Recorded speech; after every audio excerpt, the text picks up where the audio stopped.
Join the family.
আসলে এখানে কি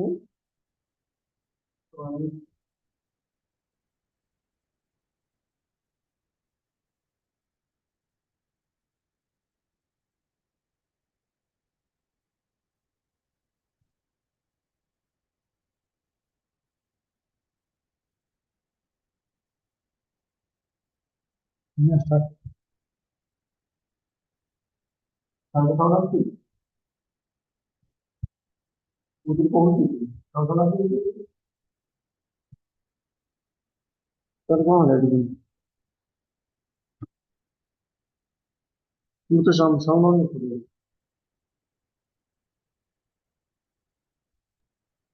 হ্যালো। না মতে আছে তোমার সঙ্গে মত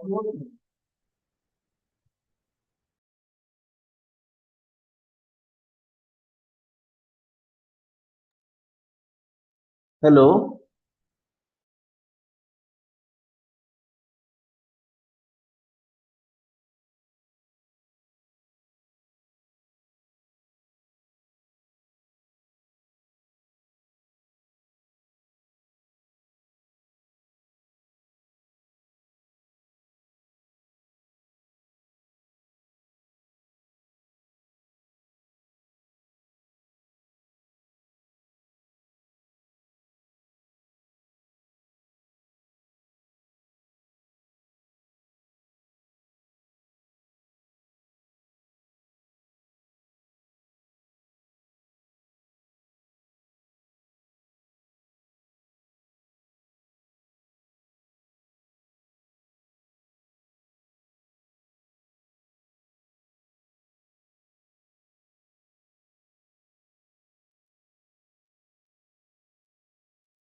hello.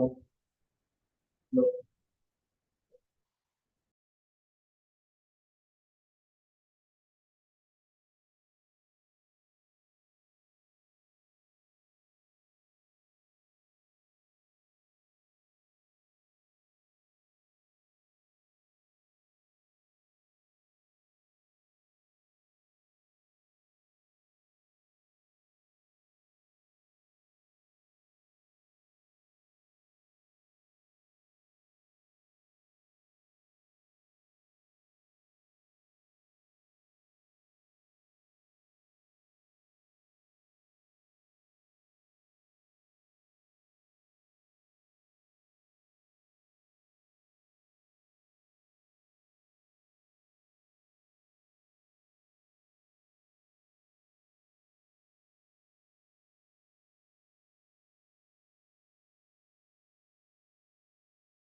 Good morning, sirs.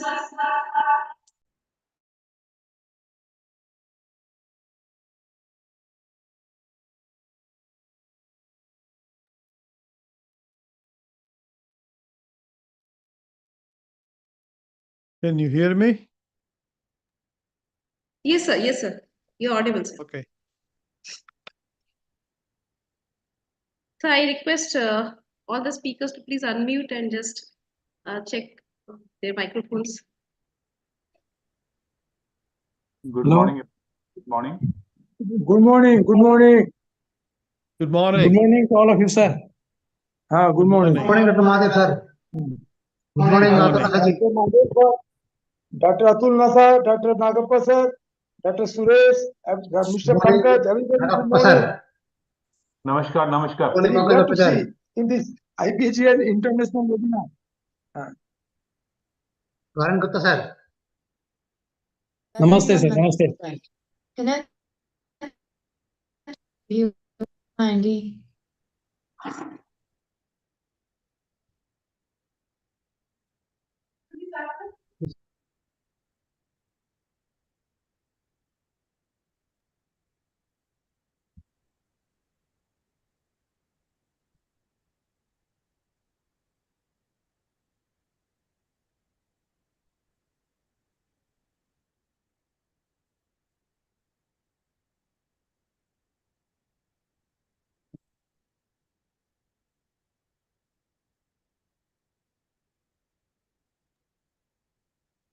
Good morning, all. I, Dr. Soumya Das, on behalf of Indian Pharmacy Graduates Association and Bengal School of Technology, welcome you all to the today's webinar. Respected dignitaries, speakers, dear delegates, faculty members from different institutions, I extend my warm welcome to you all. Indian Pharmacy Graduate Association has been keen in developing the status of pharmacists in India, ultimately lifting the essence and dignity of our profession.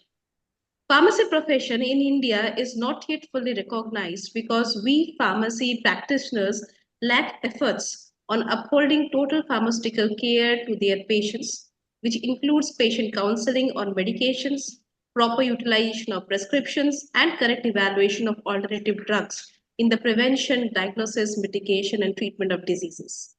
Today's webinar is to know the challenges and derive the outcomes of how to uplift the profession of pharmacy in India. I hope that our eloquent and proficient speakers will show us the guiding path towards the same. Without wasting the time, let's listen to the inaugural song performed by the students of Bengal School of Technology, Ms. Ashna Chakrabarti, Abhinay Bhujal, Purba Ghosh, Malavika Laha, Deblina Shaha, and Harsh Gupta.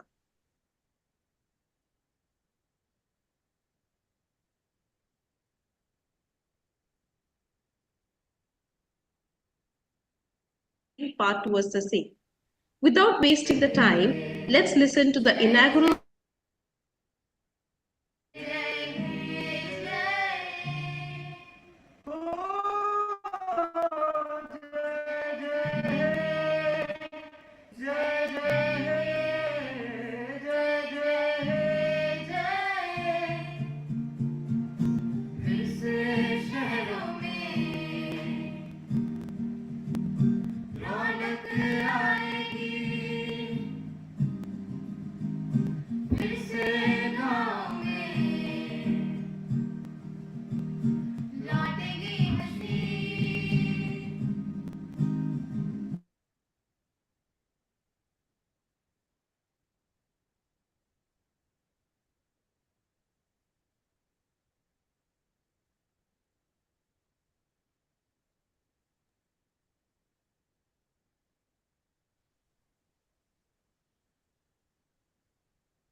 Thank you, dear students.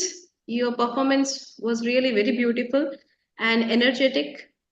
So without wasting much time, I'd like to request our 100% principals connected to and convener of today's 90, webinar, 90. Dr. P. Suresh, to deliver the welcome note. Before asking him, sir, are you ready? Sir, please. Good morning and sincere greetings on behalf of IPGA and Bengal Institute of Technology to one and all. It gives me immense pleasure in extending you all a hearty welcome to the IPGA International Online Webinar on Community Connect and Entrepreneurial Concept to become ATMANIRBHAR Pharmacist with social recognition as a healthcare professional. Respected President of the Indian Pharmacy Graduates Association, New Delhi, Dr. Atul Nasaji, hearty welcome to you, sir. Battery Indian 100% Pharmacy connected Association, to New Delhi, Dr. Arun Garg, hearty welcome to you, sir. PSKTOP 90. Respected Honorable Speaker from USA, Dr. Mahadev Bhatt, retired communications clinical pharmacist, USA, hearty welcome to you, sir. Respected Dr. Anantnaik Nagappa, hearty welcome to you, sir. Respected Dr. Aryan Gupta, hearty welcome to you, sir. Respected Pankaj Bector, hearty welcome to you, sir. Honorable Chairman, Mr. Vijay Gomalik, CEO, Mr. Dilip Kumar Mandal, Managing Trustee, Mr. Krishnan Mandal, and other esteemed members of the Supreme Education Development Organization, esteemed members of the governing body, BST, esteemed faculty members, non-teaching staff, and my dearest students of the Bengal Institute of Technology, respected organizing secretary of this webinar, Dr. Soumya Das, distinguished participants from across the globe, invitees, ladies and gentlemen. Good morning and a hearty welcome to you all to the IPG International Online Webinar. At the very outset, I place on record my deep sense of gratitude to the President IPGA and to the Secretary IPGA for the trust and confidence shown in me and my VST in choosing this institution for organizing this IPGA Mega Maiden International Webinar on Community Connect, and for the unstinted continuous guidance, hand-holding support, and exemplary cooperation extended to us in organizing this international webinar. I am extremely grateful to Dr. Mahadev Bhatt from USA for providing pre-webinar reading material which is sent to all registered participants by the organizing secretaries, Dr. Soumya Das, in the WhatsApp group. I think we have all received the same. I am pleased to inform you that the participants from various places in India like Andhra Pradesh, Ahmedabad, Bihar, Chandigarh, Chhattisgarh, Delhi, Goa, Gujarat, Jamshedpur, Jharkhand, Karnataka, MP, Maharashtra, Mizoram, Odisha, Puducherry, Punjab, Rajasthan, Tamil Nadu, Telangana, Tripura, Uttar Pradesh, Uttarakhand, West Bengal, apart from countries like USA, Uzbekistan, and India are attending this webinar. I also recognize the presence of Dr. Pramil Tiwari, Professor and Head Pharmacy Practice Sniper in this webinar. Hearty welcome to you, sir. With this brief introductory note, I, as a convener, would like to once again extend a hearty welcome to one and all to this international webinar. A hearty welcome to you all, sir.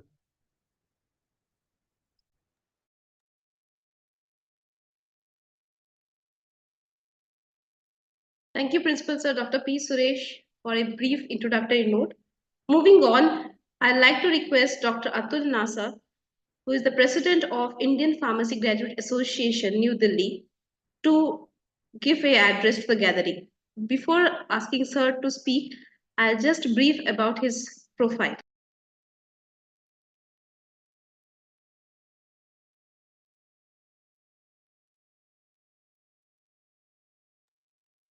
Dr. Atul Nasa is a highly revered and accomplished pharmaceutical expert, researcher, regulator, and academician currently serving as the Pro Vice Chancellor of SGT University, Gurgaon. With a wealth of experience and a distinguished career, Dr. Nasa has significantly contributed to pharmaceutical regulations, academics, industry, and research. Achievements and recognition, if we talk about that, he has received the Best Drug Control Officer Award from the All Indian Drugs Control Officers Confederation AIDCOC in the year 2017. He has received the fellowship of the Indian Pharmaceutical Association IPA in the year 2017. He has received the KC Chatterjee Memorial Award in the year 2015 and the IPGA Professional Excellence Award in the year 2015, followed by numerous awards. So we are really privileged to have Dr. Nasa here.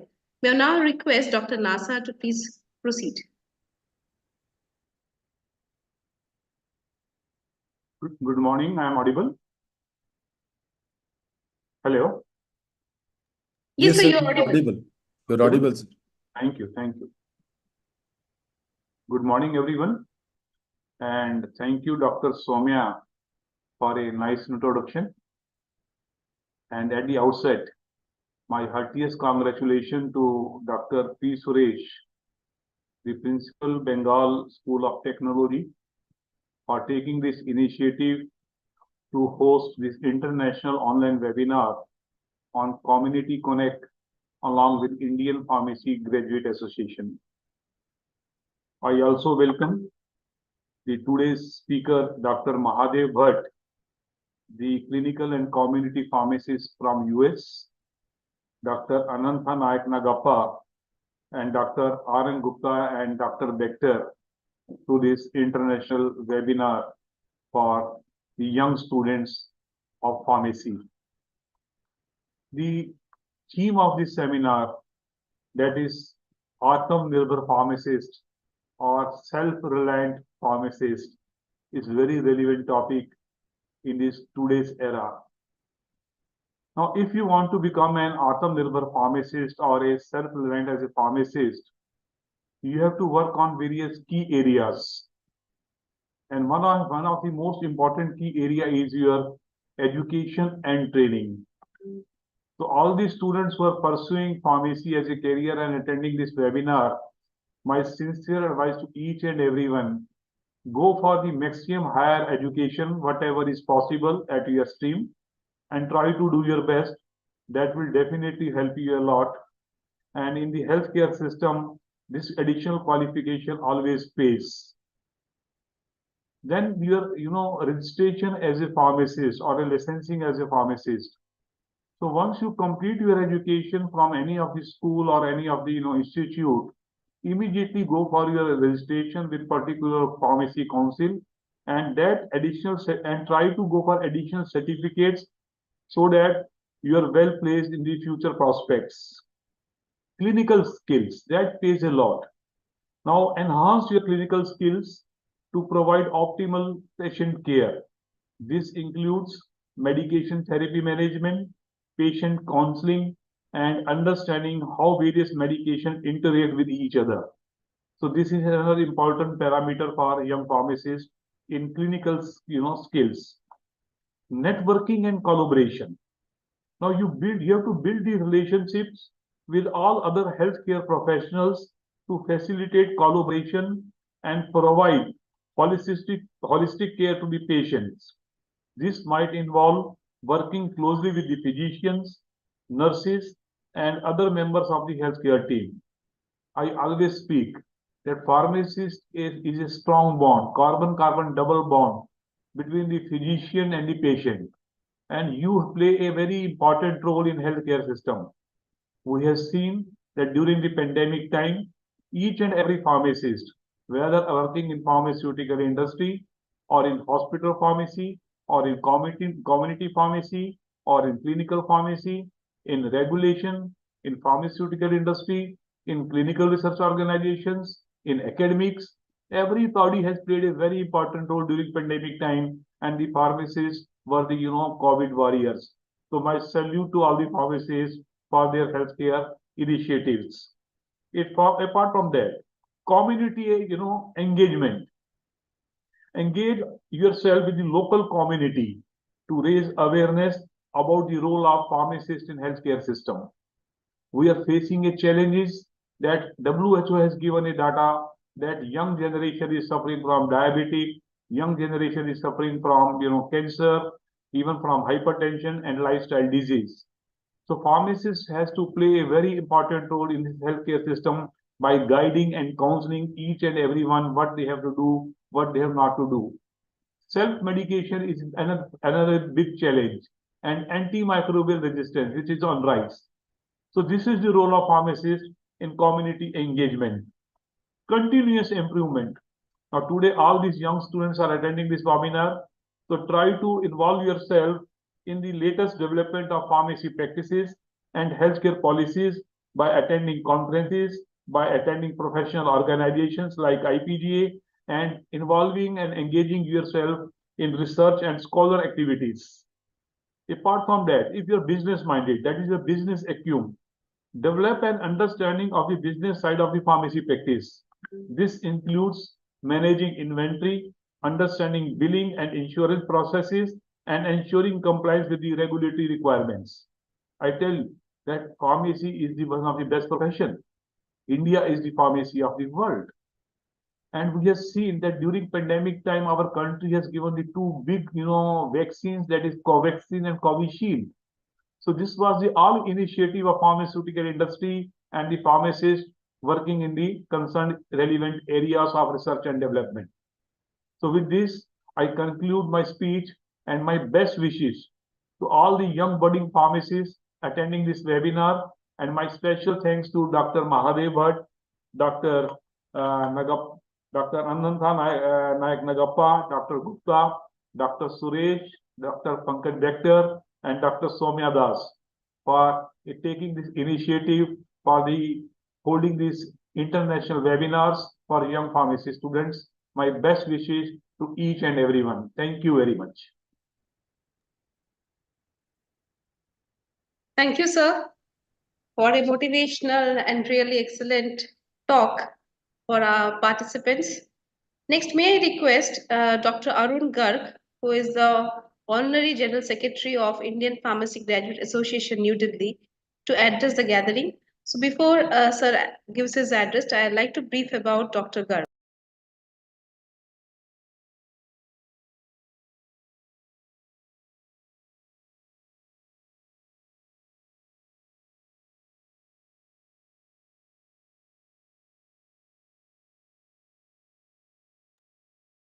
So Dr. Arun Garg is currently working as Vice Chancellor of MVN University, Haryana. He started his career in 1986 as a lecturer in the Hindu College of Pharmacy, Sonpet, Haryana, and later served as All India Council of Technical Education, AICT New Delhi, as an assistant director for 3 years. He also served Guru Gobind Singh Indraprastha University, Delhi, as course coordinator from the year 2000 to 2004. Professor Garg has been associated with quality pharmacy education as an academician for the past 27 years. He served as professor and dean at the School of Medical and Allied Sciences, K.R. Mangalam University, Gurgaon. He has done his post-graduation in pharmacology from Delhi University in the year 1986 under the guidance of Professor Dr. S.S. Agarwal, and doctorate degree from the Tamil Nadu Dr. MGR Medical University, Chennai in the year 2006 under the esteemed guidance of Dr. B. Suresh, ex-president PCI and Vice Chancellor JSS University, Mysore. His research areas of interest are drug use variation studies, quality of life studies, rational use of drugs, and many more. We are really privileged to have Dr. Gar among us for today's webinar. Sir, you can please proceed with your address.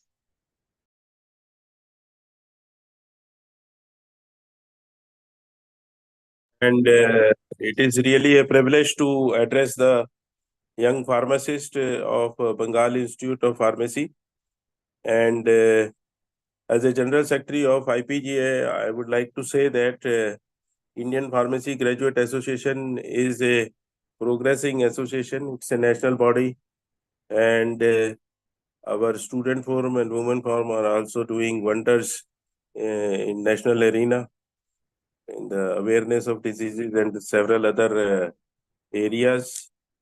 So the topic of the present seminar is related to quality use of drugs.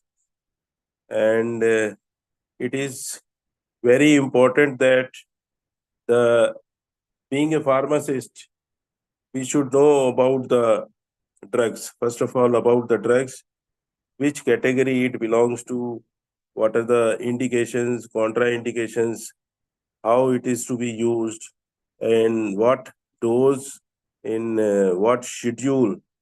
So if you know about the, first of all, anatomy, physiology, then pharmacology, and then the therapeutics, management of the disease, then the student will be competent enough to even question mark the doctors about the quality use of drugs. I have seen several times that the drugs are prescribed unnecessarily. I have debated, and I'll give you the example. Pantoprazole, which is a proton pump inhibitor, has been used indiscriminately while with prescribing antibiotics or any analgesics, or in several other cases. So it is the responsibility of the pharmacist to see that the drugs are prescribed in the manner or indication for which they are used. And presently we are facing a lot of hue and cry in India regarding the antimicrobial resistance. So microbes are becoming resistant because we are not using the antibiotics properly. Either we are using it for 1 day or 1 dose, or not taking it for 5 days or 7 days or maybe 10 days regularly. And that's why it is causing the microbial resistance. So it is very important for the students to learn the different categories of drugs, different classification of the drugs, and also the indication, dose, side effects, adverse effects of the drugs. And he should be a vigilant pharmacist. And only the knowledge of the drugs or the interest in the knowledge of the drugs can make a pharmacist perfect. He should update, because new drugs are coming every day. So update about the drugs and new category of drugs which are available. Update about the management. What are the different recent management guidelines for treating the diabetes, hypertension, or asthma, or any other chronic disease, will give you the further added advantage on the quality use of the drugs. And the one thing which I have noticed these days is that this is other than the quality use of the drug. The use of mobile is abundantly been used by the students, and loss of physical activity. I say no physical activity by the students in the young age group of 20 to 25, because I have seen in my university, I asked this question to a group of 100 students of mine, and I'm very sad to know that only few percentage, maybe less than 5% are doing any morning activity or physical activity, exercises, yoga, or maybe dance, swimming, cycling, etc. So they are not at all doing the physical activity. So I request all the young students and even the teachers who are listening to my lecture as a pharmacist or as a pharmacologist, I request everybody to start doing exercise for 15 minutes to half an hour or maybe 25 minutes. This is your body, and whatever exercises you are doing, it is for yourself. So keep fit, and then only you will be able to be a good pharmacist. Thank you so much. Thank you, Dr. Suresh, for giving me the opportunity to speak to the young students. Thank you, Somaya. Thank you, Dr. Garg, for a healthy and motivational talk and the importance of physical exercise in our daily life and to maintain a healthy body and a healthy soul. Moving next, now I'd like to request our speaker, Dr. Mahadev Bhatt, who is a retired clinical and community pharmacist from USA, to address delegates. Before that, I just want to brief about Dr. Bhatt.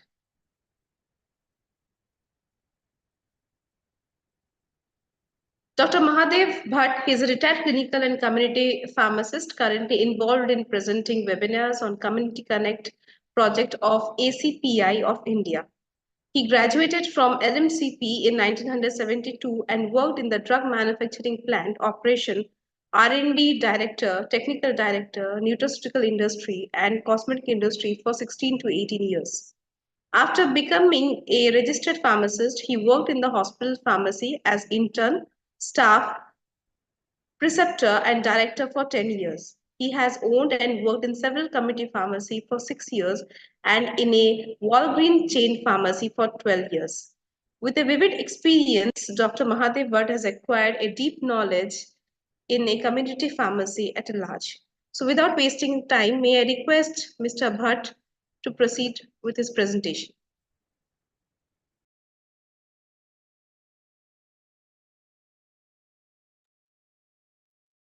Can you hear me? Yes, Can sir, you hear me? Yes, you are Yes, clear. Okay. By the time you bring up the slides up, I will say a couple of things, okay? So please load up the slides. I have given it to you. Thank you for inviting me, and thank you for letting me participate. We are here to talk about Community Connect, which is a brainchild of Dr. Anantanayak Nagappa. And the reason I joined him is a lot of things what we do here that can be done in India too. The next slide, please. Dr. Nasa talked about clinical, and he also talked about higher education. I like to add one thing. That do you love what you do? You know, and talking about the word clinical, which was originated in 1728 and become very popular around 1950. Clinical has nothing to do with the textbook. It has to do with what you see and what you have learned as a student, how can you apply? It is related to the observation and the treatment and the management of the actual patient rather than theoretical or academic book values. And who is in front of you and what is the situation? That's what's count. It can be in a hospital, it can be in a community, or it can be at the homebound consumer, people who stay at home, about 70 years old or 60 years old. So the education is necessary, but at the same time, I like to say that the practice of your profession, what you learn, will give you more knowledge to come out and get respect for your profession. The next slide, please.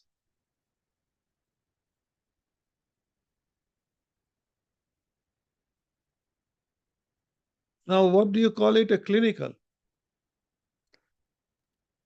The reason I said it has nothing to do with the theory, because the theory you have already learned and how you are going to apply it. It is an efficient way of practicing, which is totally unemotional, which is cold and which is detached.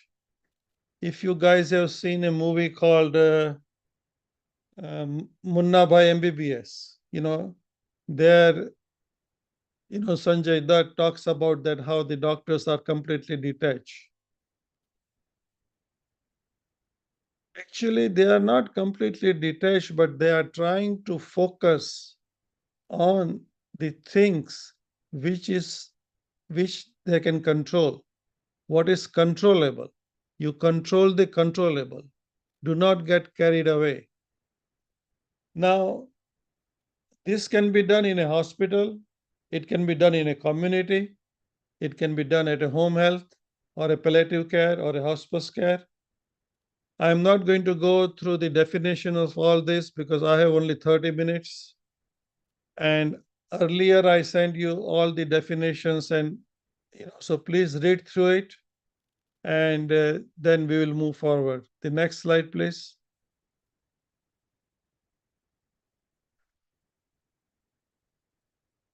In my opinion, prescription is a written order by the prescriber to the pharmacist. Please remember, it is a written order by the prescriber to the pharmacist to dispense as written, to translate the instruction for the patient.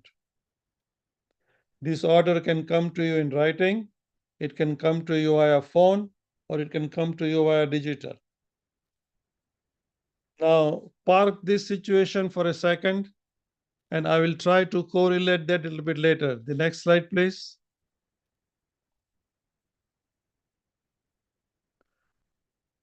Now we talk about how to get a respect. I hear a lot of things that in India, pharmacists don't get respect, and doctor don't listen to us, and the patient don't listen to us. Now look at this. The doctor gave you the prescription in writing, but did you tell patient in writing? This has nothing to do with the patient's counseling. Okay, patient counseling is entirely a different thing. A pharmacist cannot function without doctor prescribing the medication. I know in India it's a different story. Anybody can come and buy a Zithromax, or they can buy a Pantoprazole, or they can buy, like they're buying a chocolate and Cadbury and things like that. But legally speaking, if you want to earn a respect, you have to prove that you are worthy of it. Lately I hear that we are doing a lot of ADR, but are we keeping any kind of a record that what we give out? There is a written order came from a doctor, hopefully, and then you gave the product out. Now, how would you know that that person has got a reaction? Will he come to you or will he go back to a doctor?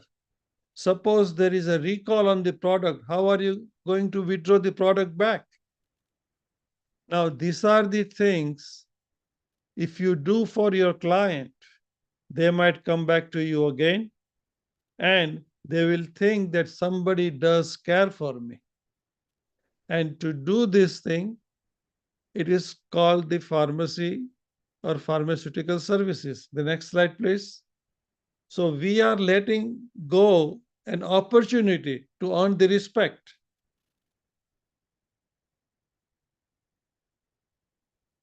The next slide, please. Pharmacy is a teamwork. We have got a license to dispense drug. We are a legal drug pushers. Medicine is like a mother. Everybody needs them. No one comes to pharmacy or a hospital to say, hello, how are you? Or they come with a flower to propose you. No. They come because they are sick. They need some help. Would you like to help them? But the main question is that, do you love what you do? And if you love it, you can do anything. The next slide, please.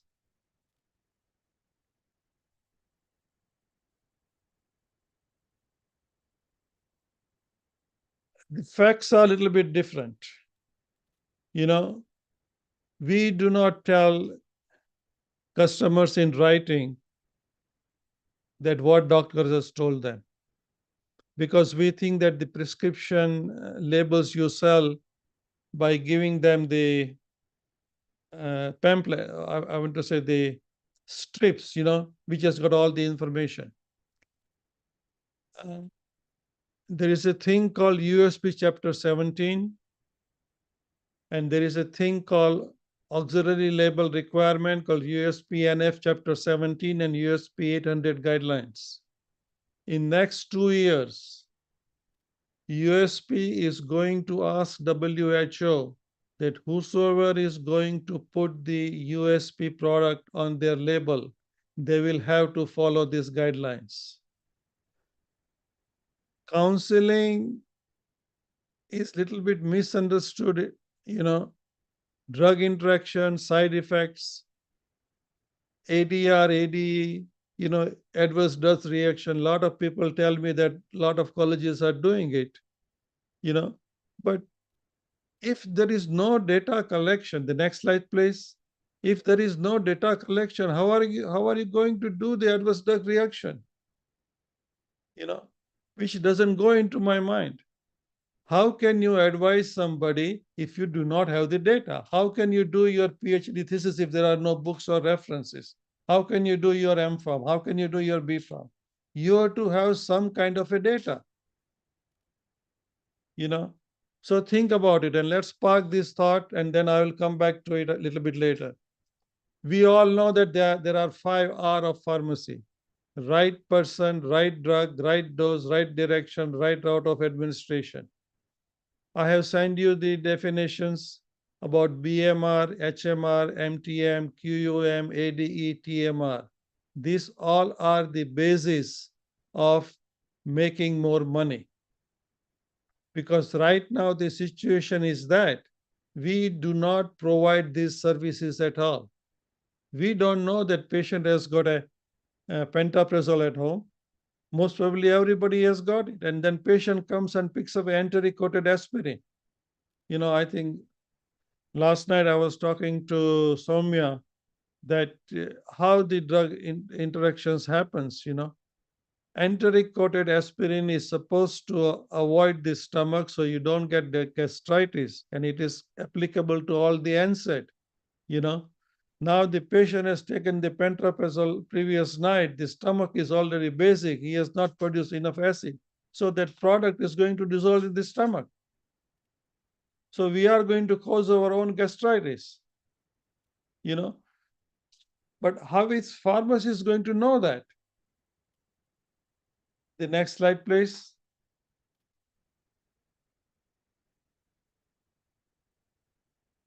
So if there is a data, there is analysis.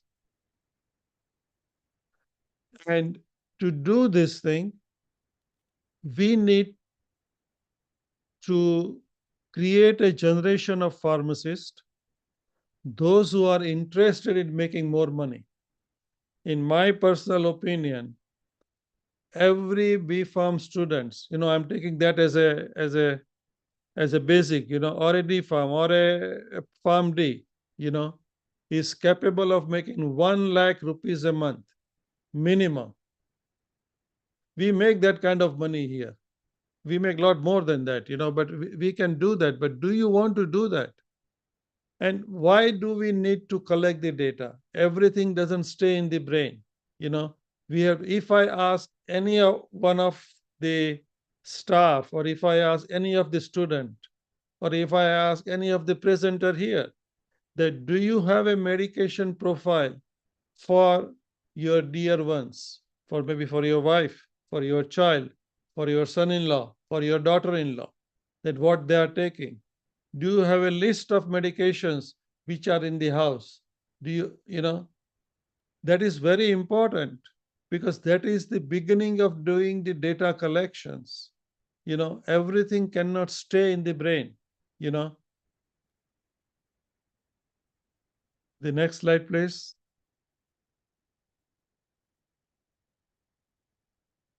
Now, you all must have noticed that doctors makes a house call, right?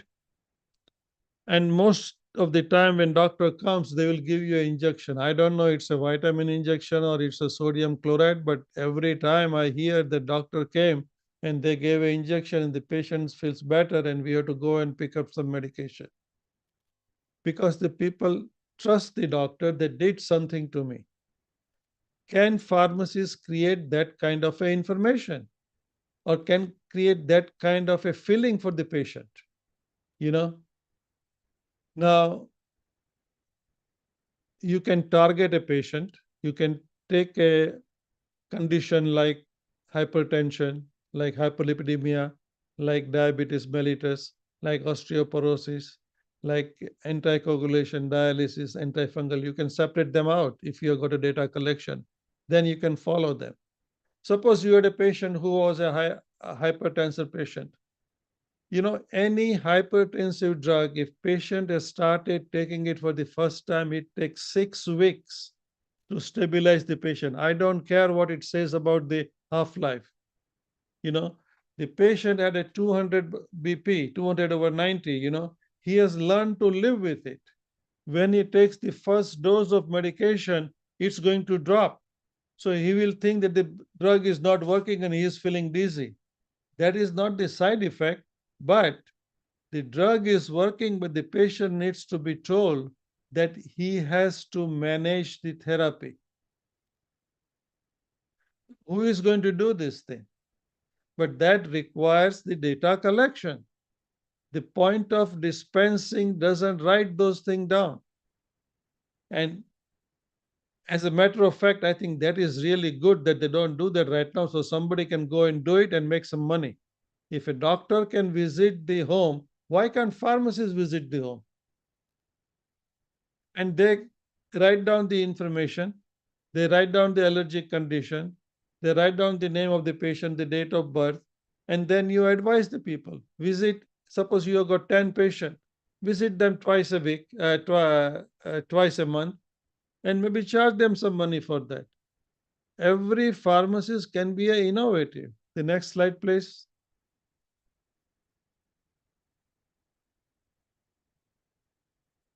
Okay. I have to request Dr. Ananta and Dr. Gupta that if I am going to do this thing, clinical study, I might need extra 10 minutes, okay, because I cannot finish the things in half an hour. So if it is okay with them, I will take it. Otherwise, I will skip this case study, Okay, sir. So Okay, sir. You take, no problem. Okay. You can take some time. Yes, you take. Thank no you. problem. Sir. Thank you. Now, putting aside free blood pressure chat. Now, when I finish this thing, I will tell you 5 different things what a pharmacist can do. There is a saying that you need a place to hang your coat. Any business can run if it is good for 365 days. Then you can make it. Now, pharmacy is a collaborative business. We have got a diploma in pharmacy, we have got a B.Pharm, and we have got a PharmD. There is a person who can do the dispensing, there is a person who can do the analysis, there is a person who can do the clinical. Why can't they come together? And they function. Now,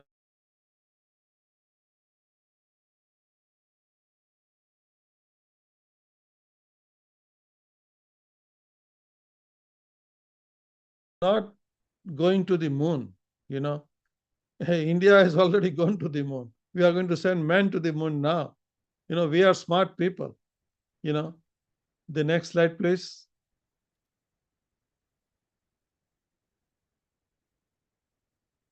By putting a sign, taking a blood pressure check, you helps to create a confidence in a client. Just a one sign outside. They know that I can come to this pharmacy where I'm buying a drug, and if I feel that my blood pressure is not okay, I can come to this guy and he will check it, but he is not going to charge me. You know, if you want to charge, fine, go ahead and charge. This helps to collect the data. Once the person comes back to you, you can write down what are his allergy, who gave him the medication, what other medication he is taking, and what are his condition. So you develop a chart, you know, and this will help you to create your repeat business. This also helps you to establish a relationship with your doctor. You know, that you took care of somebody, and whatever you do, you have to write it down and make a note of it. And the most important thing, unnecessary emergency room admission, that I will explain to you at the end of the clinical study I take. The next slide, please. The next slide, please. Okay, it was, I think you went 2 or 3 a little bit earlier. Go to free BP check number 2. Okay. I think the incidents took place around 1500 hours, that is 3 o'clock in the afternoon on a Memorial Day weekend in 2015 or 16. And we had a sign outside that we do the free blood pressure check. Around 3 o'clock in the afternoon, I see 2 young people, one young people and one slightly older lady walking to the pharmacy. And they were a little bit annoyed. They were in a hurry. She was kind of gasping. Her cheeks were red. She looked a little bit tired too. And the younger girl told me that I should take the blood pressure. Now we have got certain rules what we can do. So I gave them the form that please fill it out. The reason I gave them because I needed their permission that I can touch their body. But the younger girl was not going to do this thing. You know, she said that, are you going to check it or shall I call the manager? Well, I don't know who she was going to call. She was going to call the store manager because I was the highest paid guy in the whole building, you know, because I was the manager of that pharmacy. We do have a store managers, but the pharmacist gets the maximum pay here. I had a technician working with me. It seems that this lady speaks Spanish, you know. I can understand Spanish, but I didn't want to make an issue with that girl. So I said, okay, Isha gave me the blood pressure unit. Let me go and check the blood pressure, and you take the information from this girl. So I went out and checked the blood pressure.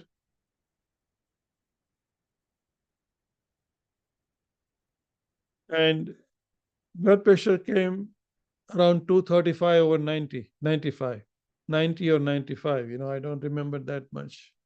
That's a very high blood pressure.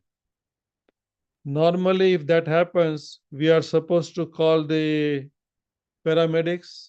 I think in India, you call ambulance service, and they will come and pick up the patient and go to the hospital emergency room. So I looked in the pharmacy, and Isha signaled me that I should come back to the pharmacy.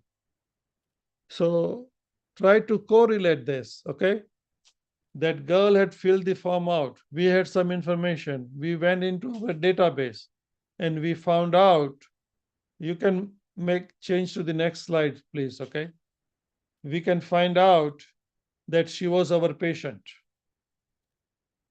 This girl had taken some medication from us in past. She had a UTI infection, so we had given her UTI medications. And she was also on a birth control pill, and she was coming to our pharmacy over last 2 years. One time she had taken an emergency contraceptive. Now, here we call it emergency contraceptive by the name Plan B. You know, there are quite a few other brand. I don't know what do they call it in India. Fortunately or unfortunately, I have never worked in India. I came here when I was a student. But when she took the emergency contraceptive, she was on the cusp. She was a little bit late. She was not above 48 hours or 70 hours, but she was close to 48 hours, you know. So the pharmacist had made a note in the pharmacy. There was also a medication on her profile called metoprolol tartrate 50 milligram, 1 tablet by mouth twice a day, 10 a.m. and at midnight. And she was taking this medication over last 2 years. Now, when I came to the pharmacy, I had sent the technician outside to talk to that girl to find out what happened. Now, whenever there is a long weekend, it means it's a 3 days holiday. Lot of families get together, you know, just like India, you know, all the uncles and aunts and friends and relatives, they come there. They have got some celebration going on. There is, they go and play football, or they drink beer, or they cook a lot of food. They have some fun. So I wanted to find out that what happened. Why on Sunday afternoon at 3 o'clock she is coming, and you know. So Isha told me that when she was talking to the patients while I was in the pharmacy, that this girl has not taken medication last 3 doses, and she had a fight at the family gathering. And then her daughter said that, Mom, let's go out of here. People are talking all baloney, you know, and let's go to the pharmacy and check it out.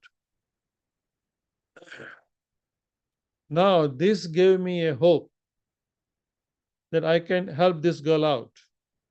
So I told Isha Isha is the name of my technician, okay? And they get paid around $35 an hour, you know, and she was a senior tech. And me being a manager, I can, whenever I work, she worked with me, you know, that's the prerogative I get. So my life becomes easy in the pharmacy. She had already alerted the store manager that Dev got a difficult case, so we might have to call the paramedics, but keep an eye and we might need some extra help in the pharmacy. Now, no extra help can come to the pharmacy if they don't have a certification by the State Board of Pharmacy. So all the store manager has to be a certified technician, you know, otherwise we don't let them in. So the manager came by and I was busy with the girl. I told Isha, why don't you give her some coconut water? You know, 16 ounce, and let her sit for a few minutes and we will see what we can do. And keep 1 tablet ready of metoprolol tartrate. I like to give it to her after I check the blood pressure second time. Now you can talk to your, you know, there are, you know, your teachers should know, you know, pharmacology, that metoprolol tartrate is a beta blocker. When you do not take a beta blocker, what happens? You get a rebound hypertensive effect. Thank God that she was taking metoprolol. What would have happened if she was taking catapres? It's a clonidine. The blood pressure could have shoot up to 290. You know, that is the worst beta blocker you have got, you know.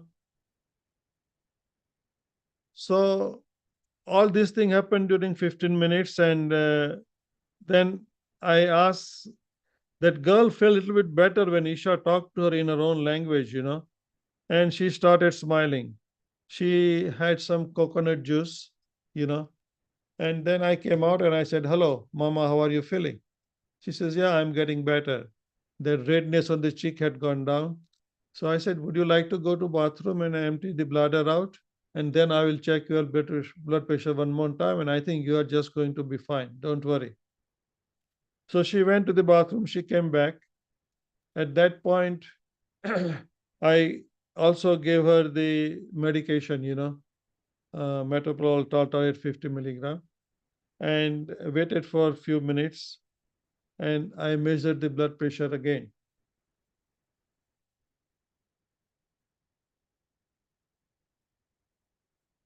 Can you change the slide, please?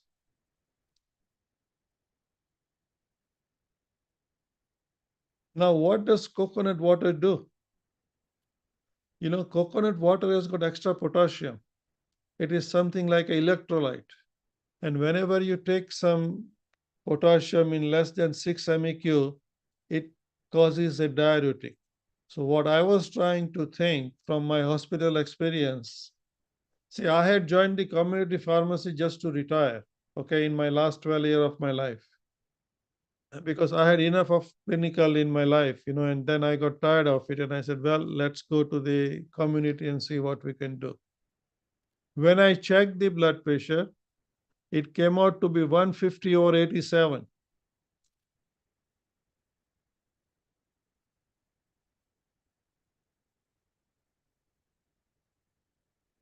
And the patient was asked to go home. Now, my duty was not finished at this point. Whatever I have done, I needed to write it down and report to the doctor, because she was my patient, but that patient came to me through a doctor who had originally given the medication.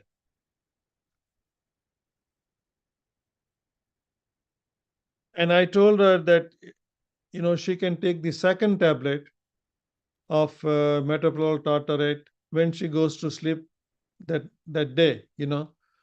Generally, when you take a tablet twice a day, so say it is 8 or 12 hours different, you divide that by 2, so in another 4 hours you can duplicate the dose. That is the thumb of rules, in blood pressure. That yeah, you can change it. You can take it. The next slide, please.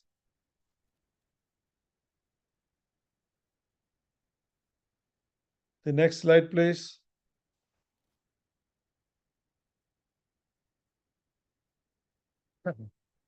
Now, when I went inside the pharmacy, I wrote an email. Dear Dr. So-and-so, your patient came to the pharmacy at 1500 hours. Why am I repeating 1500 hours? Generally, when you are doing the clinical things, you write in a military time zone. So you don't have to say AM or PM. And what I explained to you, I wrote everything down. But at the end, I made a note and I told her that I feel very strongly that your patient is a very good candidate for a medication by the name metoprolol succinate 100 milligram extended release tablet for 24 hours, and this will help her to manage the therapy better. I did not question the doctor that why he is giving 50 milligram twice a day when there is a 100 milligram extended release tablet is there. But it is the duty of a pharmacist to recommend something in a positive way and never, there is a saying that if you want to live in a water, never fight with a crocodile, because doctors, they write prescriptions and we dispense prescription, but we need to help them. You cannot, when you are doing a ADR or a drug interaction, no, this cannot be taken with this. That's not the criteria. I have seen, in some of the, I get a lot of things, Ananta has put me on a lot of WhatsApp group, and thanks for that. And I see that there's an interaction with furosemide and NSAID, Now, suppose the patient has a CHF, he has got a pitted anemia, He is taking calcium channel blockers and medication, you know, and he has got a pain in the back, and he has got a aspirin or NSAID, you know. These are the temporary things. What you can ask is that you control your hydration and you take your furosemide starting at 7 or 8 in the morning. Do not take after 10 o'clock because otherwise you will be awake all night long. You know, and drugs can interact for the kidney filtration, you know, they can compete, but you can give them a glass of extra water, you know, and you can manage it's something like managing the therapy. So these are the things can be done at the community level. And I tell you, people do this thing in India, okay? I was in India in 2001 and 2000, you know. There is a pharmacy in Goa called Hindu Pharmacy. There is a pharmacist by the name Raj Vaidya. He did all this thing in 2000 and he still does it. That's the reason I said, do you love what you do? And when you practice it, you will get better at it. This is a very simple example I shown you. It can be a multiple drugs, but at that point you can put your expertise, you know. Every time patient doesn't have to go to the hospital. Now, when I did that example, you know how much money I saved for unnecessary hospital admission? In America, to call an ambulance is $200. To go and get a wheelchair, you know, they charge once they're admitting you to do the triage, it's another $150. Then they order the test. They put you on a hospital bed, you know. They order the test. Doctor has not come, still only the nurse is there. They will have to put some tubes because suppose something goes wrong, they have to have all the IV units and all. That's another $5,000. An unnecessary $7,000 bill to the government could have happened if she had not come to the pharmacy. Just free blood pressure sign. Now, if you know so much from your school, apply them and try to be helpful to the community, you know, and you will get the respect. And you can also charge money. You know, earlier I said that suppose you have got 5 patients or 10 patients, you know, you visit them twice a day, not a twice a day, I'm sorry, twice a month. Suppose you charge them 500 rupees, you know, and you have got 10 clients. Imagine how much you are going to make. You know, 5,000 rupees extra. Every teacher can make it. Every assistant professor can make it. You know.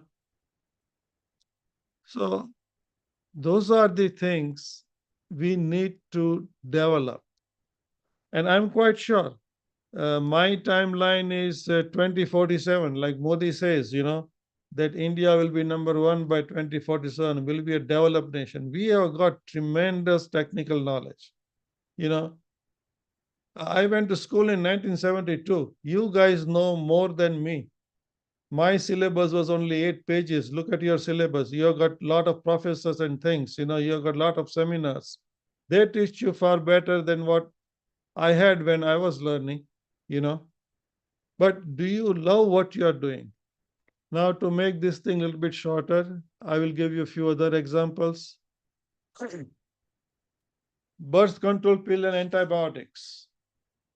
You know, I had a phone call that, can you fill my birth control pill? And my husband will come and pick up the medication. And then all of a sudden, I get a prescription for antibiotics from a dentist for the same lady. And they said 1 tablet 4 times a day for 10 days. So when husband came to the pharmacy, and the wife had told me that she was going on a vacation and she was a little bit early on filling the birth control pill. She says, can you give it to me? because we are going on a vacation. I said, sure, I can give you one package, because you do not break a birth control package for a vacation supply for 10 days. You just have to give the whole package. Certain things you do not break. Nitroglycerin, you do not break the bottle and count the pills, You have to give the whole bottle. So I made a note on that. And when the husband came, I said, did you know that your wife went to the dentist? He says, yeah, she was telling me that she has a root canal, but we are going tomorrow to the for vacation. We had planned for a long time. I said, well, let me tell you one thing, buddy. You need to have some extra protection, because what you have got is a prescription for pregnancy.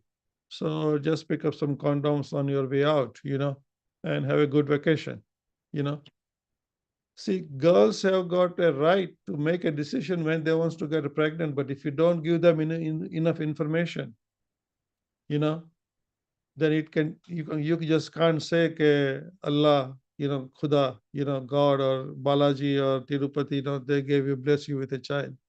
That's the pharmacist didn't do his job. That's what happened. Now, selecting the right medication is also, like Dr. Nasa said, you can do it. If I ask you that, do you know what is the most overprescribed medication in the world? That is statin drugs, for cholesterol. And you know what happens? I bet you 10-1 that anybody who take a statin drug in 3 months, they will have a leg cramp. And suppose they are taking a calcium channel blocker and a statin drug, they will have a pitted edema. There is a product by the name coenzyme Q10, that helps you to avoid that. But it doesn't get rid of it. You have to think that what is avoided, how to make a life of a patient better.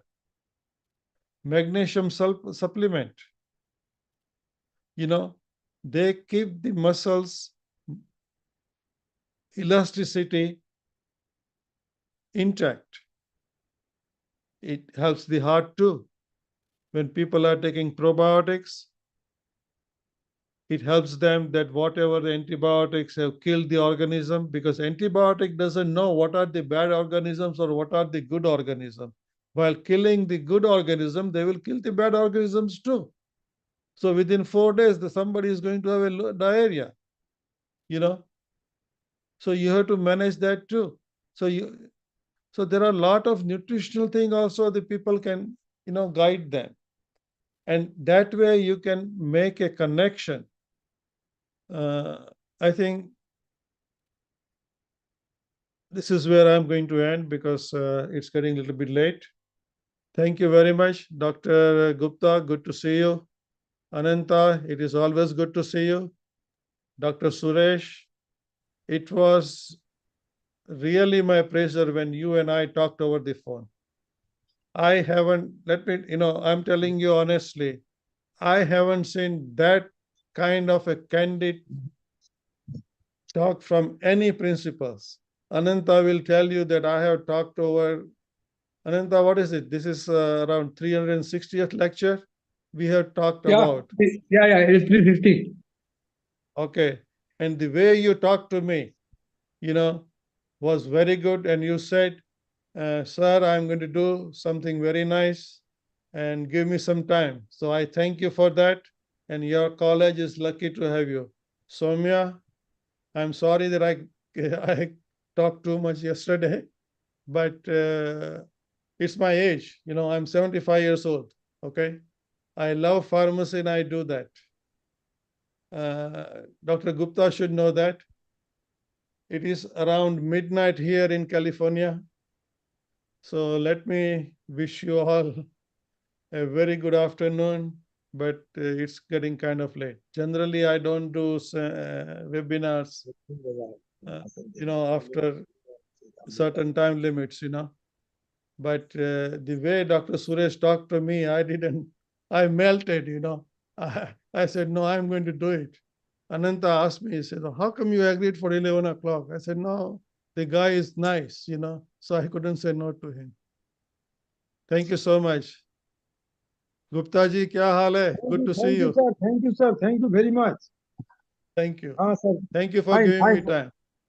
Thank you, sir. Dr. Suresh, I am going to check out, okay? It's really good. Okay, sir. Good night, any sir. questions anybody has? I think you and Soumya has got my WhatsApp number. Send me a question. It doesn't matter it's a teacher or a student, but give me around 12 hours time. रात और दिन का फर्क है. आपके वहाँ दिन है, हमारे वहाँ रात है. Okay. Thank you very much, sir. Thank you Thank you so very much. much. Thank you very Namaskaram. much, sir. Thank you so much. Good night, sir. I'm extremely grateful to Good you. night. Good night.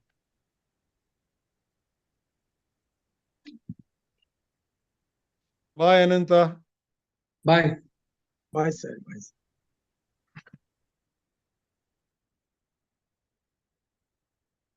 Thank you, sir, for really elaborating the role of community pharmacist in the healthcare system. And definitely our students have learned so much, and the takeoffs will definitely help them in growing in the future.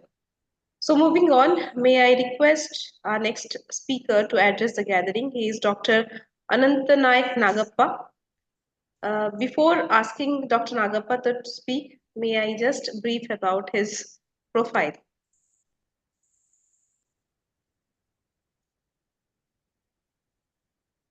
Dr. Anantanaik Nagappa is the president of Association of Community Pharmacists of India. He worked as a director and the HOD for the pharmacy practice SCS College of Pharmacy. He also worked as a professor in Manipal Group of Colleges and Birla Institute of Technology. He is having a vivid experience in the sector of community and hospital pharmacist. So, sir, please, the session is all yours. You can please continue, sir. Thank you, Dr. Soumya. Thank you, Dr. Soumya. Am I audible? First of all, the first question is, am I audible? Yes, sir. Yes, sir. You are audible, sir. Please.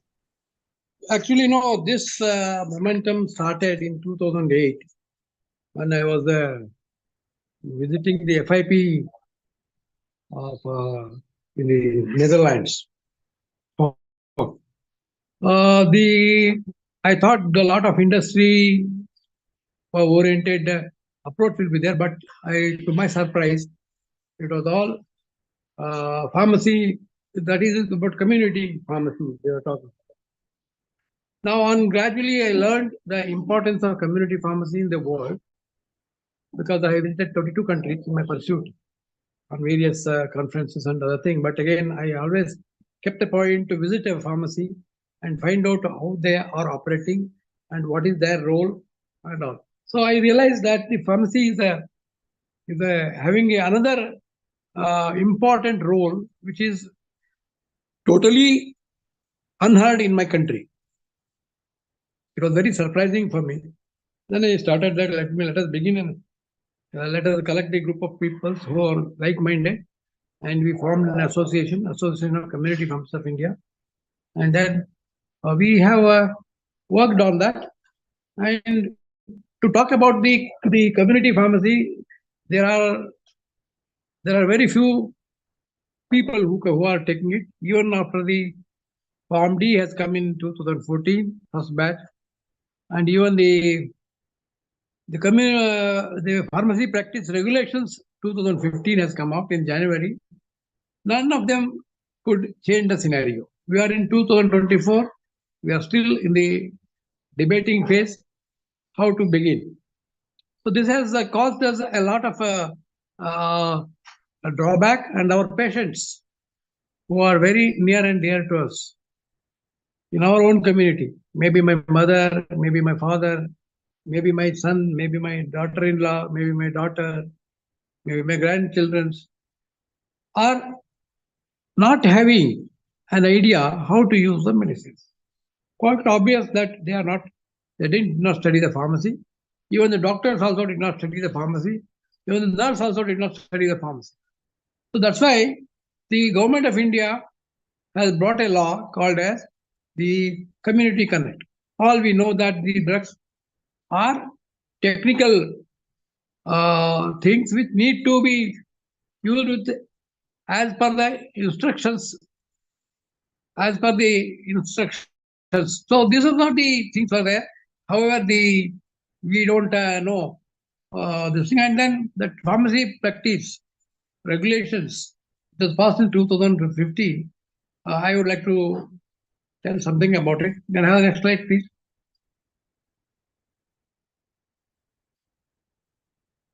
Can I have the next slide? Yeah, this is the Gazette of India's notification in the Pharmacy Act of 1947.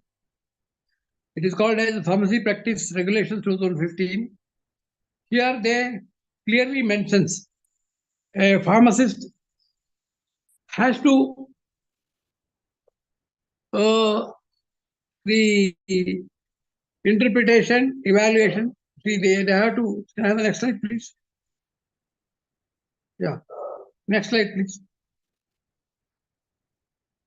Yeah, it has to interpret, evaluate, and implementation. The last line, the pharmacy practice means interpretation, evaluation, and implementation. We are supposed to do in the community the interpretation, evaluation, and implementation of the prescription we receive from the doctor while we are dispensing. So this is what globally the same thing will happen, but in India we don't do any of these things. We just exchange the prescription. So we have gone through that prescription and we have identified which are the drugs to be given and gave it to the patient, and we collected the money and we are happy. So this way we have been doing it since 80 years. Since independence we are doing, before independence we are doing it. As a result of it, the people are questioning why we have to have a pharmacist there, just to dispense the medicine. What is the work he is doing? So these have been questioned in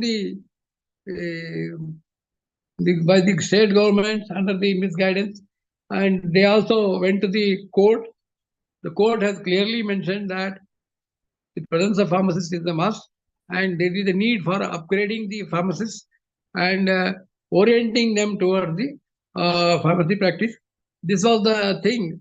This law came into this thing, and then this law also gives us an opportunity to drug and device selection while discussing, while doctor alone cannot decide upon the drugs and the devices. So he has to discuss with the pharmacist. But again, we also have a role in drug administration, which is the domain of nursing. And what it all indicates that we are in a team. We are in a team. We have to care for the patient. The patient-centric care is the most important thing. Unfortunately, you don't find a patient-centric care, but we find a product-centric care. As a result of it, we have a lot of misunderstandings. We know that the Dolo 650 brand is valuing so much of money, and then when it changed hands, so many crores were handed from one manufacturer to another manufacturer. So such a type of brand image is created. What is the necessity? All medicines are manufactured with the ingredients as per the mentioned in the Indian Pharmacopoeia, and then Indian Pharmacopoeia is same for everyone, every manufacturer, and there is no much added value except the packaging and the marketing techniques. So as a result of it, the medicines have become expensive, and that's why the government of India has slowly started the Janaushadhi Kendras, where they're giving the medicines at a discount of 80% than a branded medicine. So there are a lot of things like this in our country. Government is slowly moving towards want to get rid of the product-centric care to the patient-centric care. Can I have a slide, please? The ethics are very, very important. As we know that without ethics we can't function. What are the ethics, and how do we build it in the young people?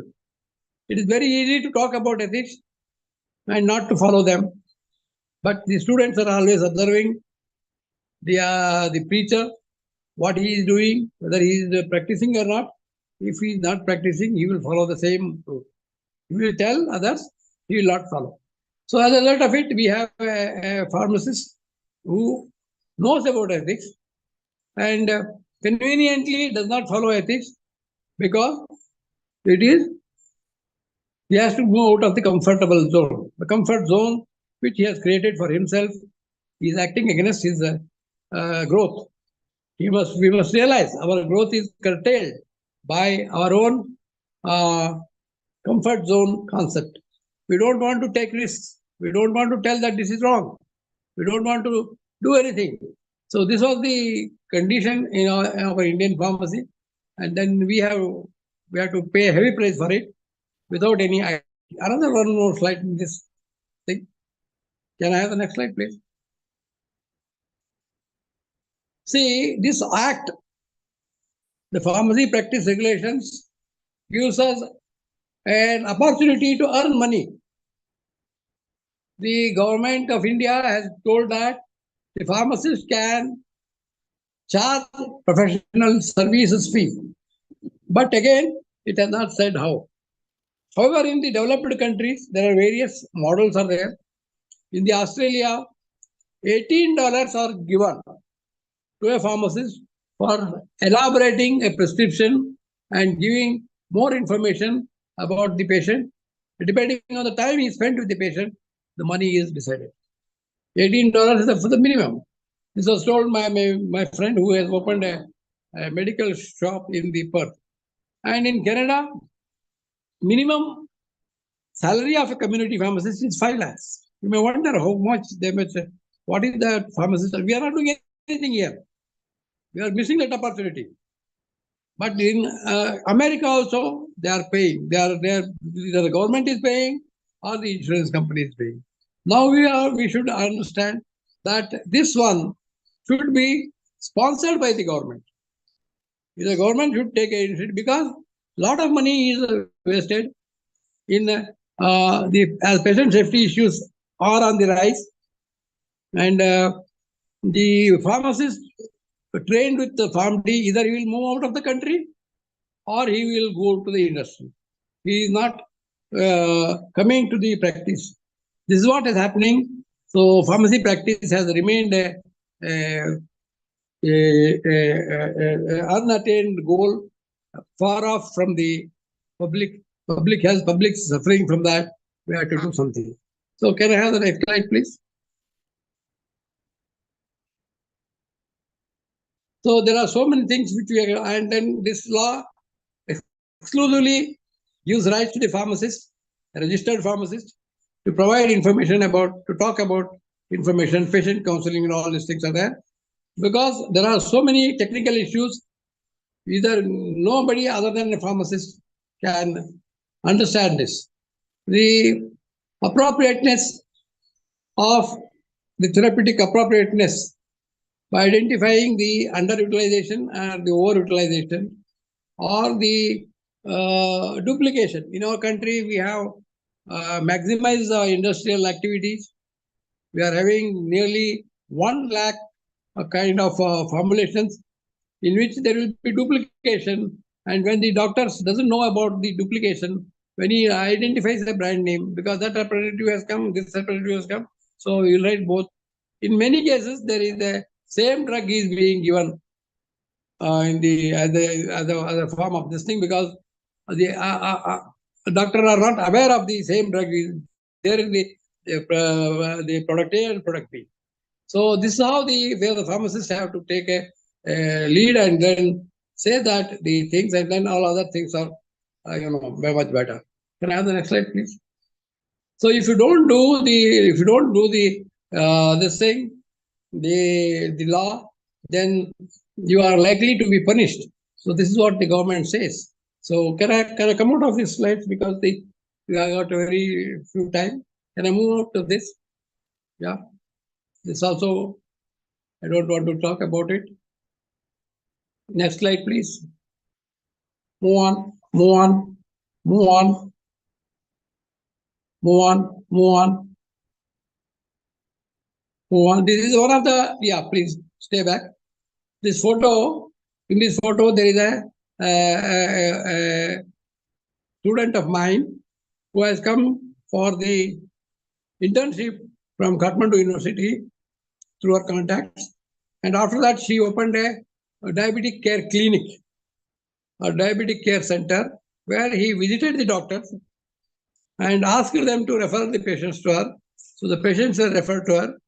She went on the same home medication review issue, and then she, and also in her study, she did one study called as diabetic care, role of pharmaceutical care in the diabetes.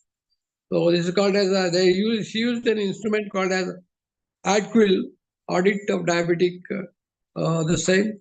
So these are the things which she has done it, and then ultimately she got a better opportunity to earn more money, so she left this, and still that opportunity exists in every town, everywhere where the patients are using the medicine. Can I have the next slide, please? These are the studies. Can I have the next slide, please? Next slide, please. Next slide, please. Next slide. Yeah, this is the case.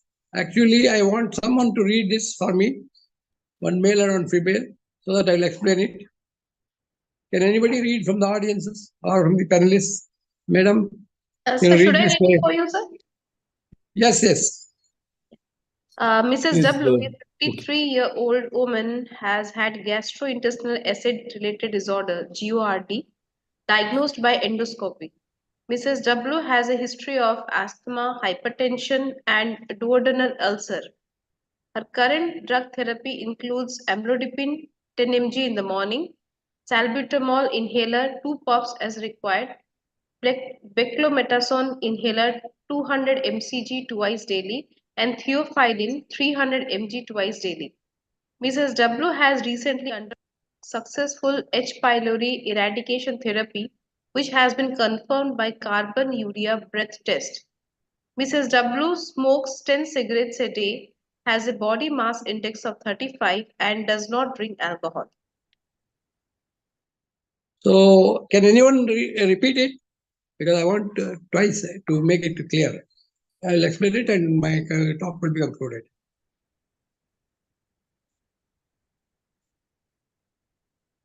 Any male voice? Can you repeat the reading? Yes, I'll repeat it. Mrs. W, a 53-year-old home is acid-related disorder, GRD, diagnosed by endoscopy. Mrs. W has a history of asthma, hypertension, and duodenal ulcer, DU. Her current drug therapy includes amlodipine 10 mg in the morning, salbutamol inhaler 2 puffs as required, beclometasone inhaler 200 mcg twice daily, and theophylline 300 mg twice daily. Mrs. W has recently undergone successful H. pylori eradication therapy, which has been confirmed by the carbon urea breath test. Mrs. W smokes around 10 cigarettes a day, has a body mass index of 35, and does not drink alcohol. Thank you. Thank you, Dr. Pankaj Bector. It's a pleasure, sir. Pleasure to assess a stalwart and a senior person. It's my honor. Nothing. We are all one only. Can I have the next slide, please? See, whenever we get a case, this case is taken up from the World Health Organization FIP Handbook on Pharmacy Practice, published by 2000 in 2004. So whenever we get a case like this, we have to classify the information as lifestyle factors, disease factors, and drug factors. So now let us talk about the lifestyle factors. She had a wrong lifestyle, smoking, and other this thing like body mass index has gone 35. So these are also very risk factors for her health. And she is having GORD, means she is having the acid related pain episodes. And then we should, how do we conceal? The skill is you have to make a proposal to the patient. Look here, madam, you are having the pain episodes. How many episodes do you have? So she may tell that I'm having 10 or 15 episodes per day. Then you can tell her that if you can reduce the smoking, you reduce the smoking by 5, instead of 10, you smoke 5, and count the episodes. Because we know that as a pharmacist, the nicotine, which acts on not only on the brain, it also acts on the skeletal muscles. So the sphincter muscle is a skeletal muscle, and then when it relaxes, it opens up, and then there will be the stomach to esophagus, the acid can move up. So she can reduce that smoking and ask her when she comes for next time, and you will be surprised to know that she says that yes, my episodes of burning sensation has come down. Then you should explain at that point that this is the way the nicotine is harming you, and this way if you take more and more nicotine, it will be causing problem. Now, when the patient is counseled with the benefit, definitely the patient will develop a respect for you and starts liking you, and her impression about you completely gets changed. She understands you that you are knowledgeable, and your knowledge is very useful in improving the quality of her life. Next comes the drug factors. So all of us know that we have studied medicinal chemistry, whereas MBBS doctor doesn't study the medicinal chemistry in detail. Some of the subjects of chemistry, physiology, and pharmacology are non-clinical subjects where they study it for the sake of just for the managing the knowledge. But we study it in the major subjects because medicinal chemistry is a very important subject for us. And we all know that the amlodipine is a calcium channel blocker, and calcium channel blockers, when it also relaxes the sphincter muscle, and we can inform the doctor in a polite manner, not without any confrontation.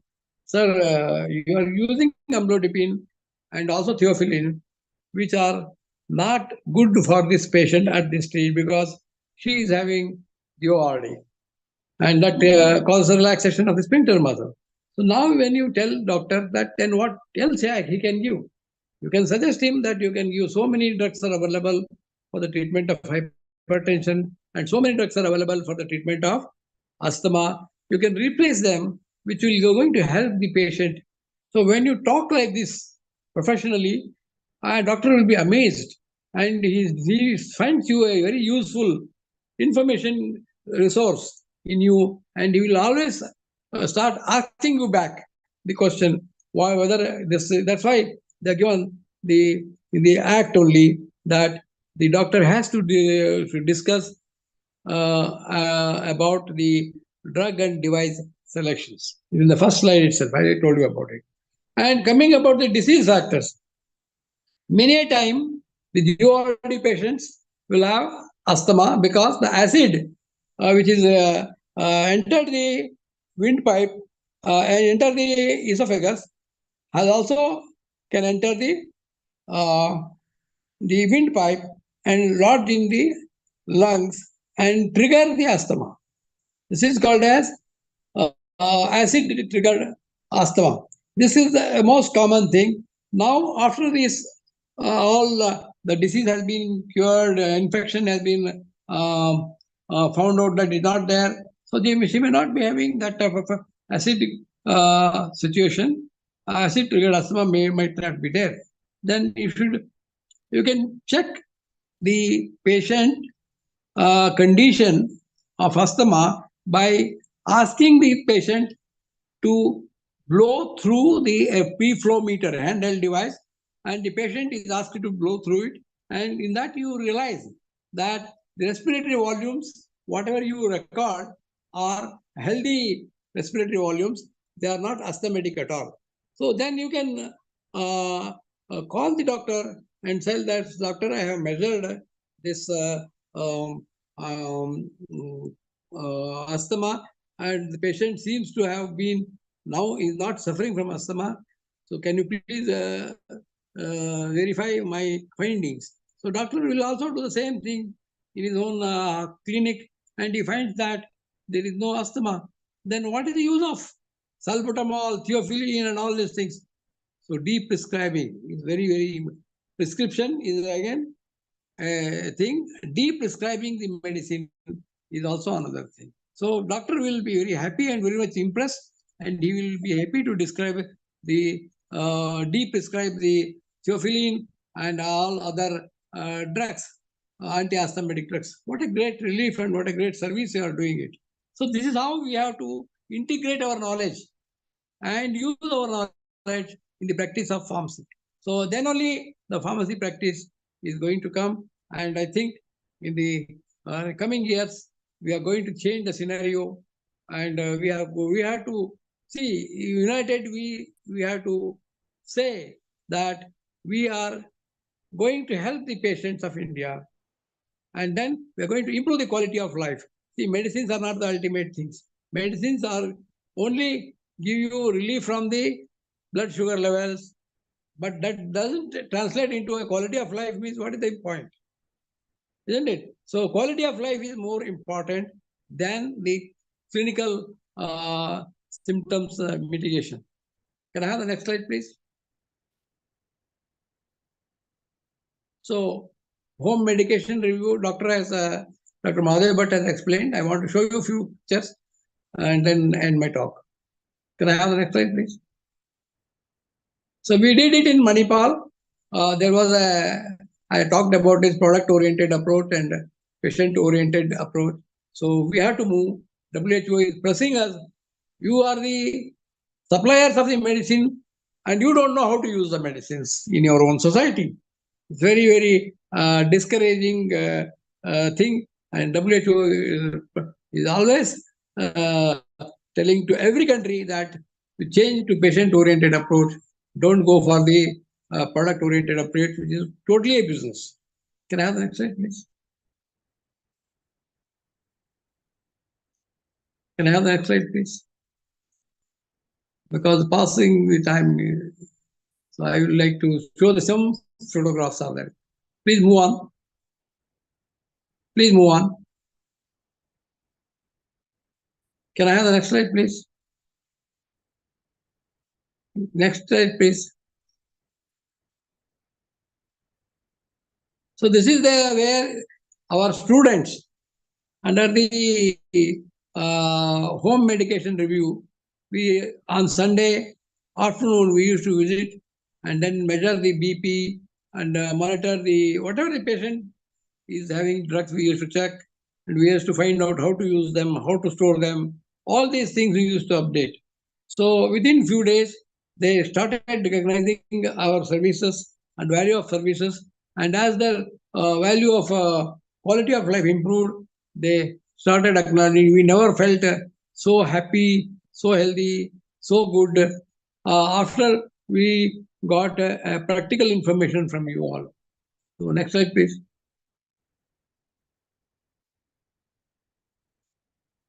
Yeah. Next slide, please. Yeah, the student making a record, and the record is to be kept in a patient home only. So benefits of the home medication review. Oh, it is a win-win-win situation for everybody. Next slide, please.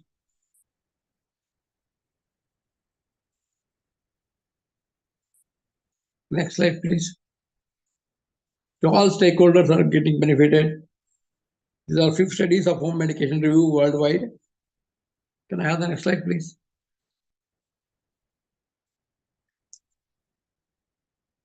So I want to share a book, handbook of this thing and this act.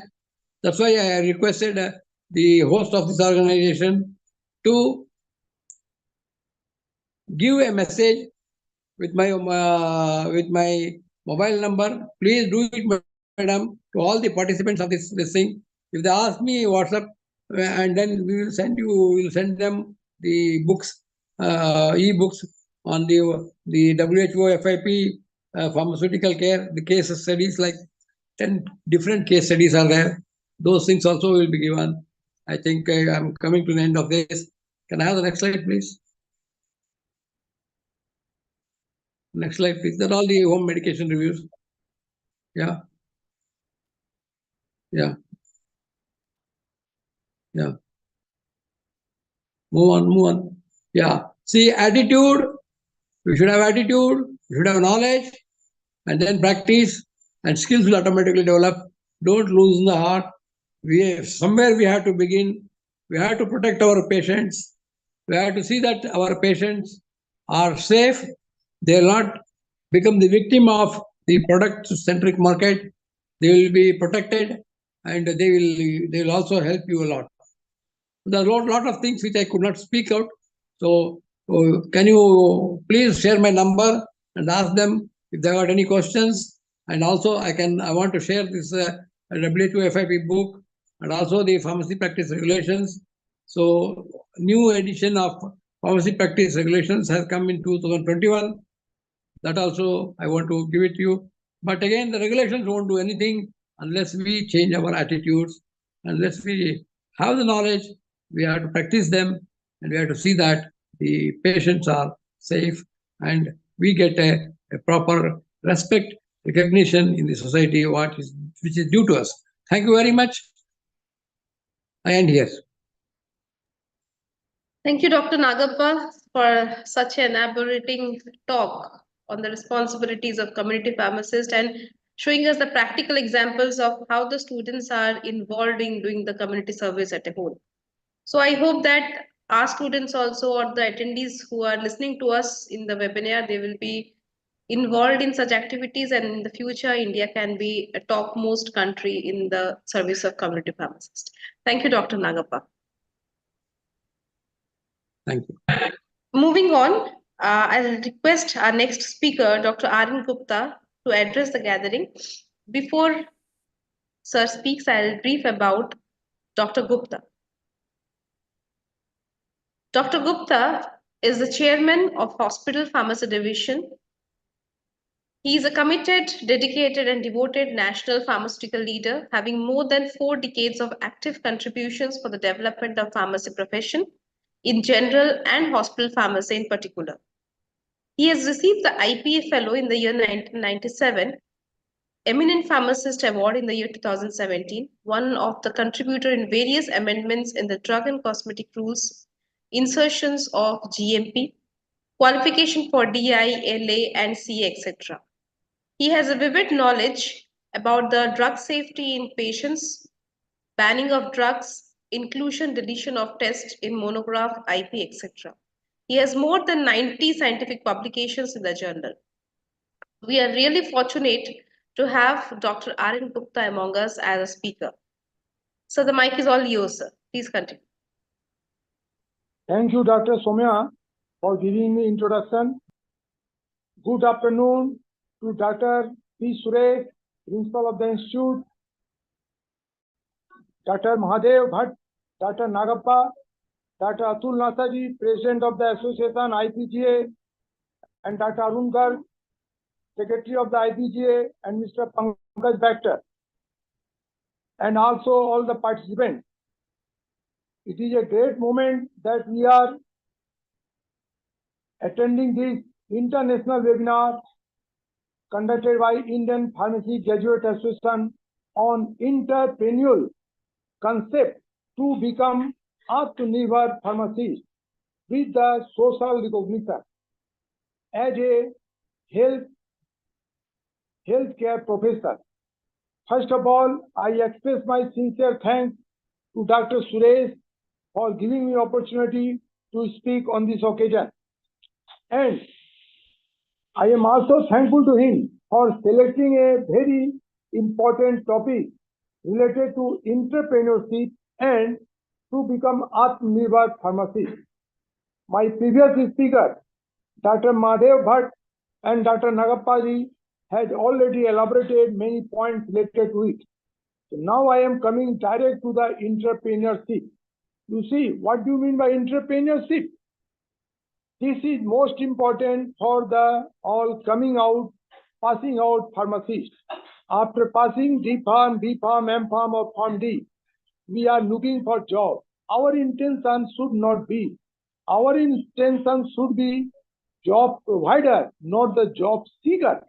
We should become job provider. In this context, this entrepreneurship and ATMANIRBHAR, these 2 points is very much important for all of us. What is entrepreneurship? Entrepreneurship is the process of designing, launching, and running a new business, which in order initially a small business or has the capacity and willingness to develop, organize, and manage a business venture along with to give some profit. So here, entrepreneur can do entrepreneurship. So our entrepreneur is a person who organize a venture to benefit from an opportunity rather than working as an employee. Entrepreneurs play a vital role in any economy. These are the people who have the skill to utilize and form a unit so that they can work. Here in our pharmacy profession, there is much more scope of entrepreneurship. A pharmacist, after passing, can work in several fields as an entrepreneur. Number one, setting up of a small or medium scale drug or cosmetic industry. After passing, a B Farm or D Farm can set up their own small unit. Also, they can utilize the contract manufacturing system or loan licensing. In the drug rule, there is a provision of if you do not have own manufacturing unit, you can make the manufacturing done by somebody else and you can market it. That is called contract manufacturing or loan licensing. Also, there is a good scope of repacking unit. We have seen in the market, if you see the retail store, you will see there is a huge market for sale of Vaseline, glycerine, citric acid, dextrose powder. There are so many liquid paraffin, boric acid. There are so many chemicals available in small pack. So what we have to do? In drug rule, there is a repacking unit for license is there. Purchase of chemical in a bulk pack and make in a small pack and you market it. There is a huge profit in this repacking unit. Then there is also a scope to set up drug testing laboratory. Then there is a scope of making wholesale unit. We can set up a drug wholesale unit. We can set up a drug retail sale unit. And also we can do a CNF agency of company. We can take credit and forwarding agent, CNF agency of a drug company so that we can sell their product on his behalf. Also, there is a great scope at present that is known as Prime Minister Generic Drug Scheme. In this Prime Minister Generic Drug Scheme, no investment of money. Only we have to fill the form with the Government of India, Public Sector Enterprise Bureau. There is a form is available under Ministry of Chemical and Fertilizer for Pradhan Mantri PM Generic Drug Scheme. There, government is giving 5 lakhs rupees as a financial support, 2.5 lakhs as a grant, and then they will supply the medicine. Only you have to sow 10 into 12 feet area for retail store. There, they will give the medicine and you will sell. So this setting up a drug store as of Pradhan Mantri PM General Store is a very lucrative business before a pharmacist. Besides this, there is scope of doing export of drug, export of cosmetics, export of medical devices. There is a much more scope. Besides this, last but important, on which our Dr. Nagappa and Dr. Madhav Bhatt has told that you can earn several lakhs of rupees, that is by practicing pharmacy practice. So for pharmacists, there is a great scope of setting up his own pharmacy practice center. In drugstore or in your chamber, we can open a pharmacy practice. We pharmacists, by utilizing whatever we have learned in our curriculum or we have experienced in our life. That is to make application. We have to exert. We have to apply our knowledge as a consultant, as a pharmacy practitioner to the general mass or to the needy person or to the required industrialist. There you can earn money a lot. What are those? Number one, practicing pharmacy, where we can give so many advice as suggested by our learned speakers. You can do that pharmacy practice, checking of blood pressure, blood sugar, and advice to the patient when to take drugs, combination of drugs, misuse of drugs,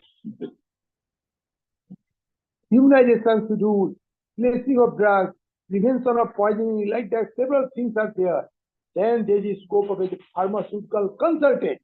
If you have got experience in manufacture of drugs, you have got experience in development of formulation, you have expert in testing, you can give this knowledge by charging fees as a pharmaceutical consultant. If you are expert in regulatory affairs, you can work as a consultant for regulatory affairs. Then again, there is a great scope of patent agent. Nowadays, everywhere, patent is being taken, so that when patent is being obtained, much more income is there or much more credit is there. That's why nowadays in the pharmaceutical sector, if you see the Patent General Office, you will see huge number of patent applications are being submitted. Our pharmacy graduates, after passing the examination of patent agent, under Patent Act, there is a scope of becoming a patent agent. By that, engineer graduate or science graduate or pharmacy graduate, if he passes the examination of patent agent, he can practice as a patent agent.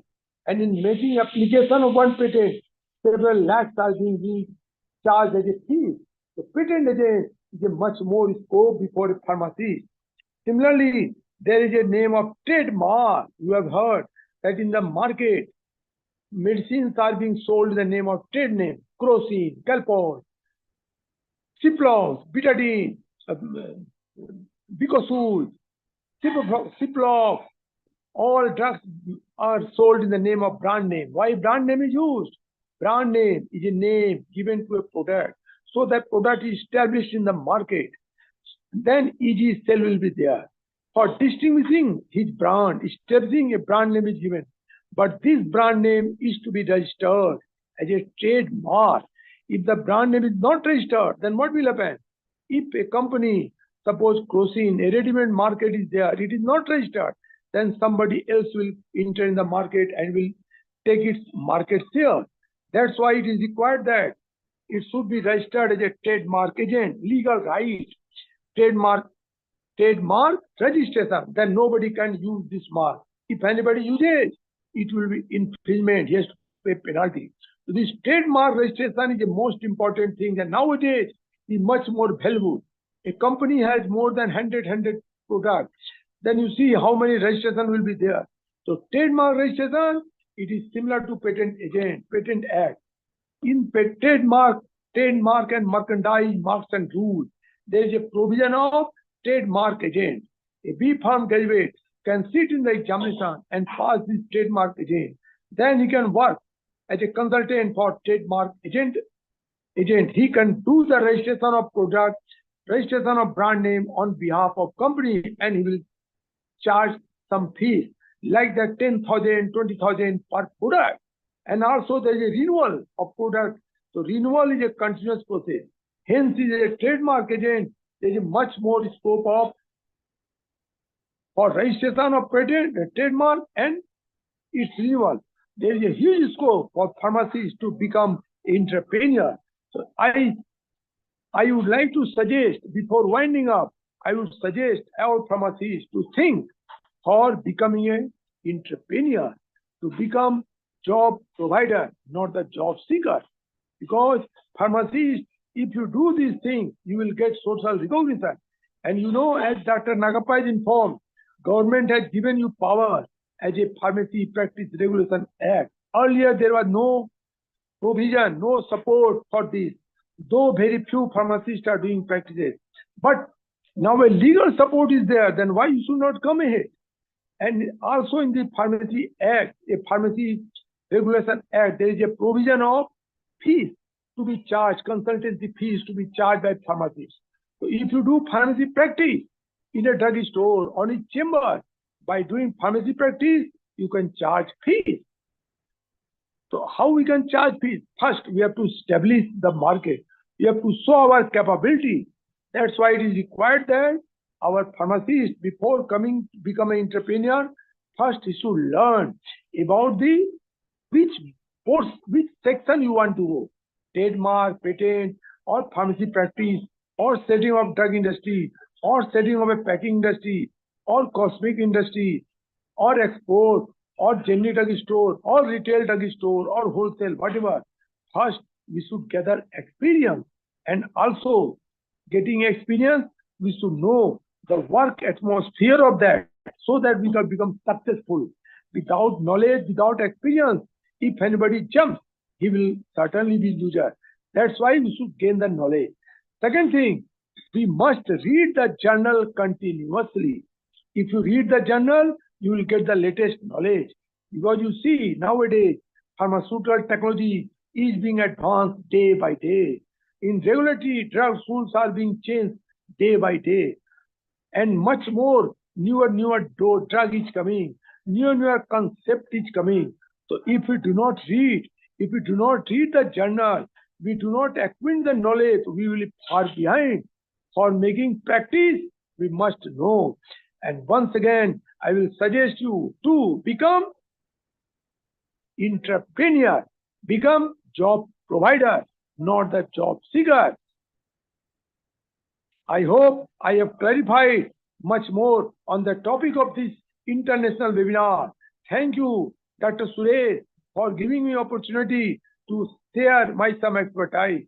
If anybody wants detail, they can see my paper in this Entrepreneurship in Pharmacy, published in Pharma's Time, May 2023 issue.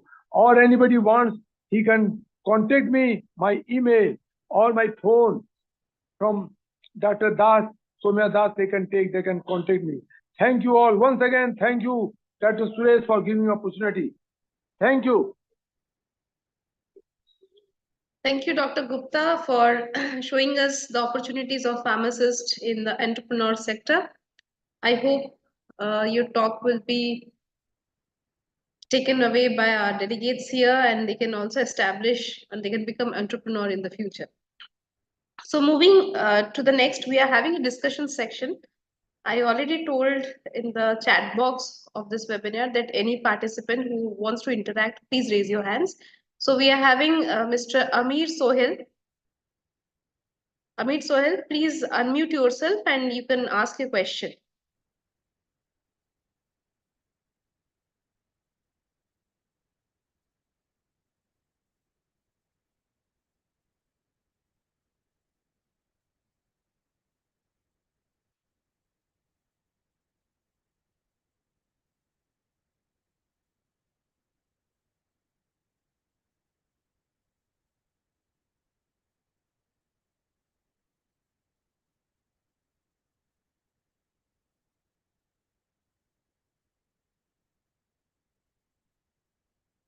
Mr. Amir Sohail, you can please unmute yourself.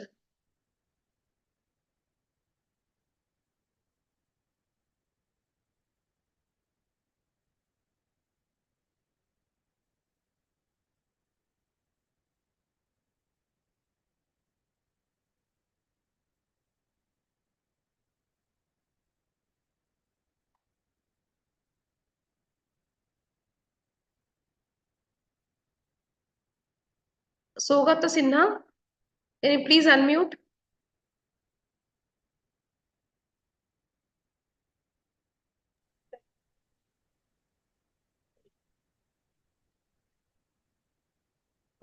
Hello.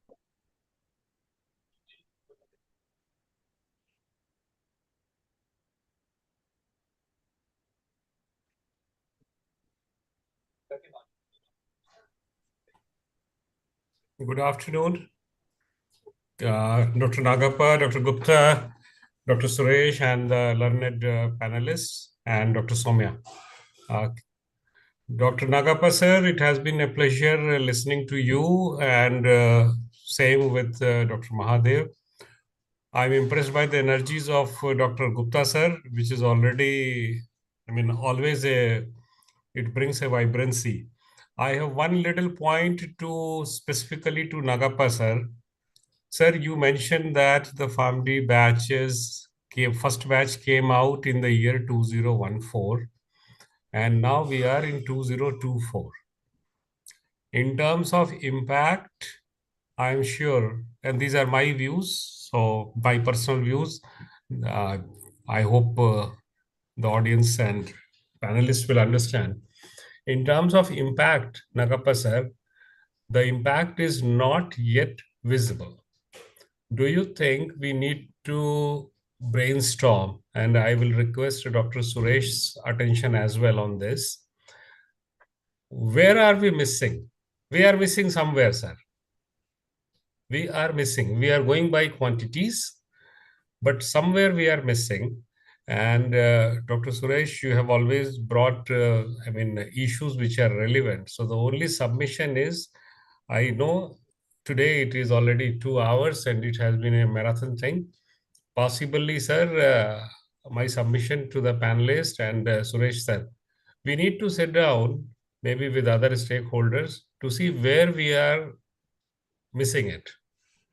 Each one of us has something to say. Nagappa sir, if you want to, please.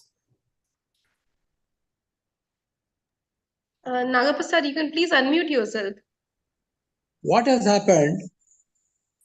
There is no reward system. We have to establish a reward system for the pharmacy practice. Then that would be the beginning. And when you have a good reward system, of course, people will definitely support it, because in 2010, when my student started visiting the home medication review, and also she made a clinic in Pune, her experience is there is a lot of demand. But again, it did not start because the reward system was not, there is no framework for reward system. For example, you do a service and you have got that type of reward. So that is not there. Although people want service, but they are not ready to pay. They want that free service to be given. How can one can give free service? In Australia, in America, in Canada, in Great Britain, all these places, they have established a reward system for the pharmacist, either government or the insurance company or the some other philanthropic company system is paying for the services. Our patients themselves are also paying services. Thank you so much, sir. Thank you so much. I think that brings out one point very clearly, that there is a need, as you and Bhatt Sahab has already underlined that. The only point is how we fill up that need is more important. I have been following some of the models that you have adopted in Manipal and other experiences that I get to know. I think we need to spread horizontally on that so these models become a little more visible. Dr. Suresh sir, do you have any observations to make? I know it is a question that keeps your heart burning as well. Okay.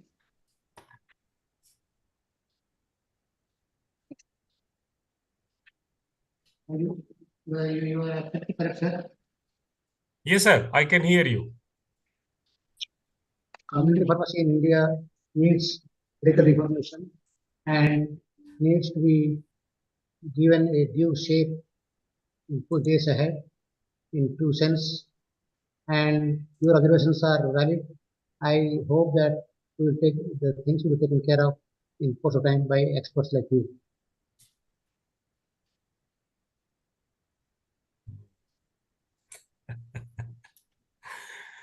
Thank you so much, Dr. Suresh. Each one of us is working in our own domains and excelling. But essentially, what I wanted to underline is to another set of pharmacists who will come into practice or who will come into academia. We should not leave them with the message that's what WhatsApp started, that why are we not respected?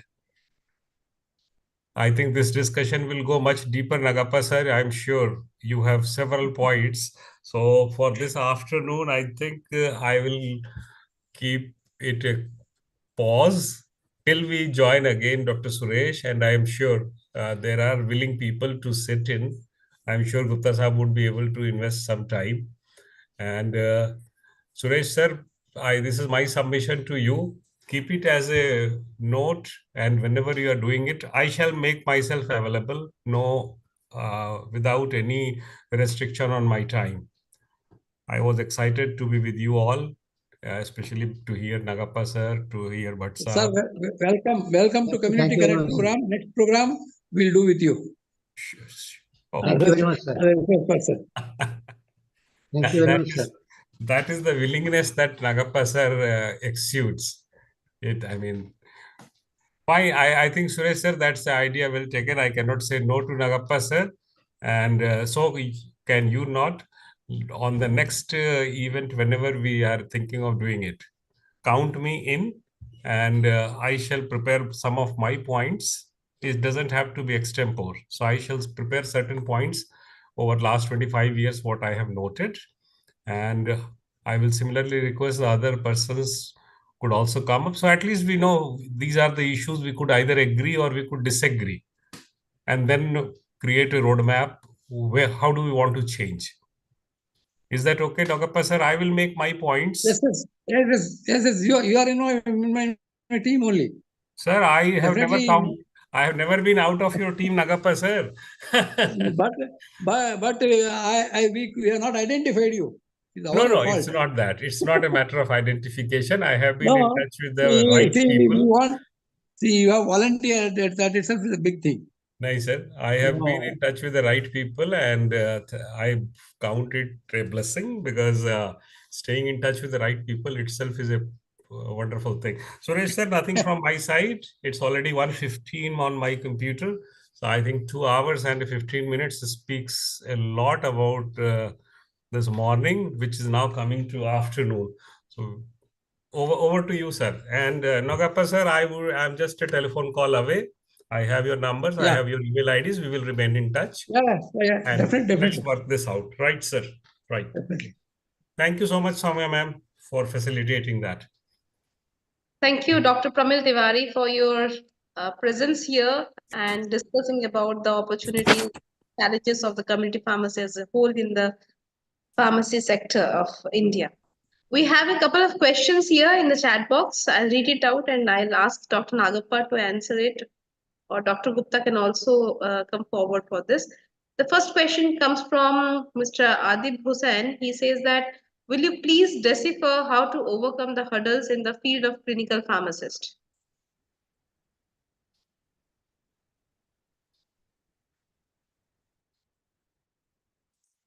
Nagappa sir, can you please unmute yourself?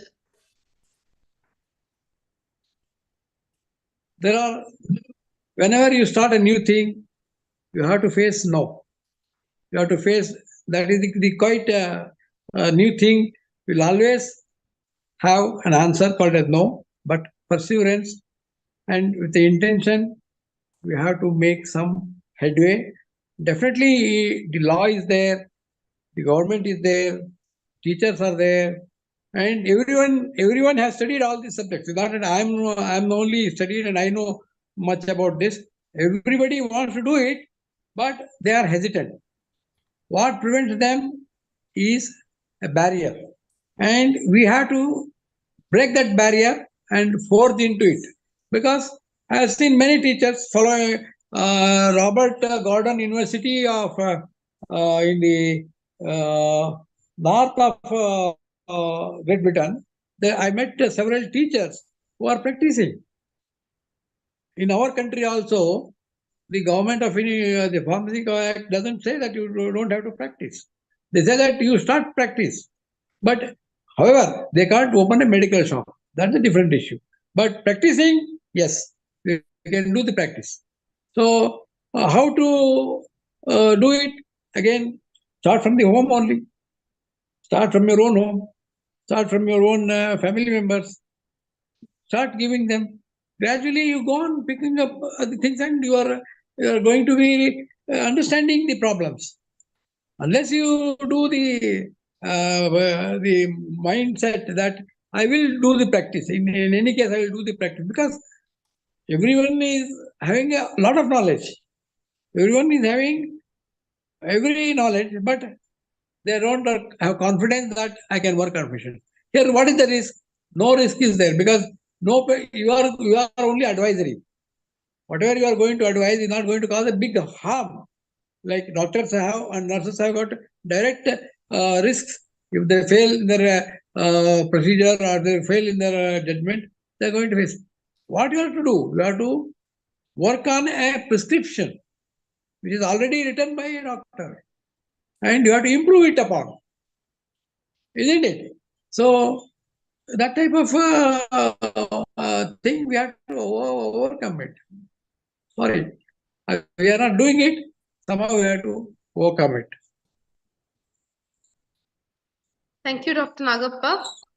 Moving to the next question, Mr. Swadhin Das, he wants to know that what is the difference between clinical research and pharmacovigilance, and which is the better opportunity after passing MPharm?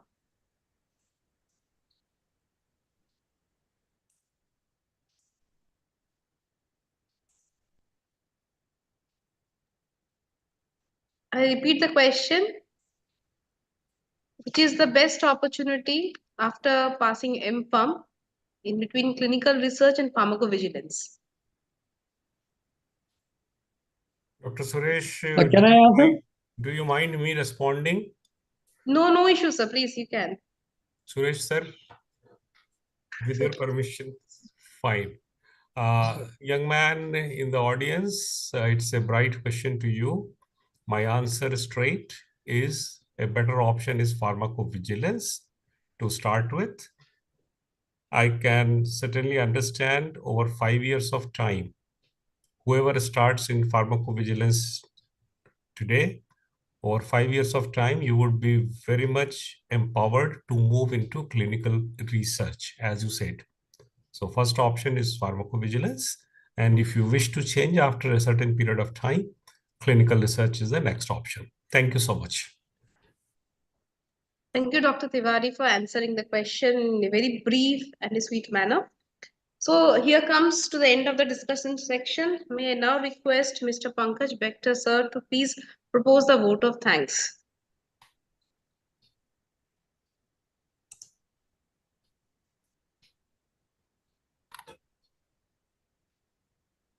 Yes, I'm just joining in. In fact, I was really being busy listening to Professor Tiwari, the relevant question being raised. So your video is not visible, so Yes, can you I'm please? coming to.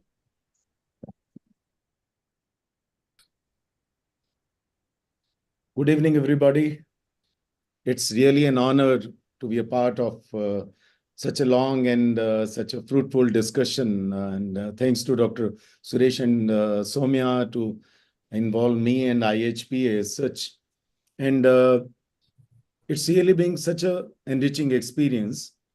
And the topic has rightly been taken up by Professor Suresh, that an entrepreneurial concept to become a ATMANIRBHAR pharmacist and recognition as healthcare professional. I would like to extend my heartfelt gratitude to all those who were involved in drafting the ideas and then involving the stalwarts like Professor Nagappa and Professor Mahadev. And first and foremost, I would like to express my sincere appreciation to Ipga Indian Pharmacy Graduate Association, who are a part of this very program. Professor Nasa, Dr. Nasa is another good example, and Vijay Balla, who have started his career from the industry and then switch over to the academia. And I'm also thankful on behalf of this very program to management of Bengal School of Technology, who has provided the space and provided the opportunity to come and delve on the world of pharmacy regarding such an enriching topic. A special word of thanks to our esteemed speakers, Dr. Mahadev Bhatt. And no doubt, do you love what you do? Is the catching line he has given. And rightly said that do you love what you do is need to be looked into by all those young budding pharmacists today. Dr. Ananta Nayak Nagappa, such a senior person, listening to him, listening to his experience was such an enriching experience as such. Again, our senior Dr. R.N. Gupta was a part of this very discussion. And the presenters, I also appreciate the topic being rightly being raised by Professor Pramil Triwari. And even it's just a vote of thanks, but I'll say that we will also try to have a topic with Professor Suresh and try to involve Professor Tiwari. And the point being raised by him is appropriate. We have got very good numbers, but we need to have a thinking of this. I would also like to thank all the participants for their active engagement for 2.5 hours, their enthusiasm, their contribution to the discussion. Some rightly relevant questions have been raised, their eagerness to learn. So, of course, none of this would have been possible without the dedication and hard work of the organizing team, where we have got Professor Soumya, Professor Suresh, who are already a team of dedicated workers. And I think with them is the word Bengal School of Technology.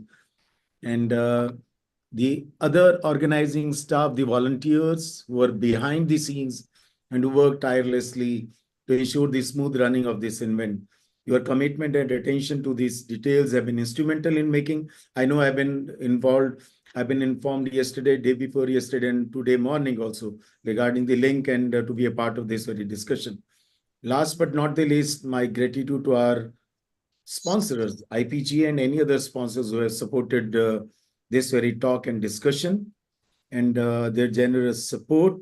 In closing, let us carry forward the knowledge and the inspiration gained from what Dr. Mahadev has said and what Dr. Nagappa, such a senior person, in fact, each and every word he was speaking to was experience.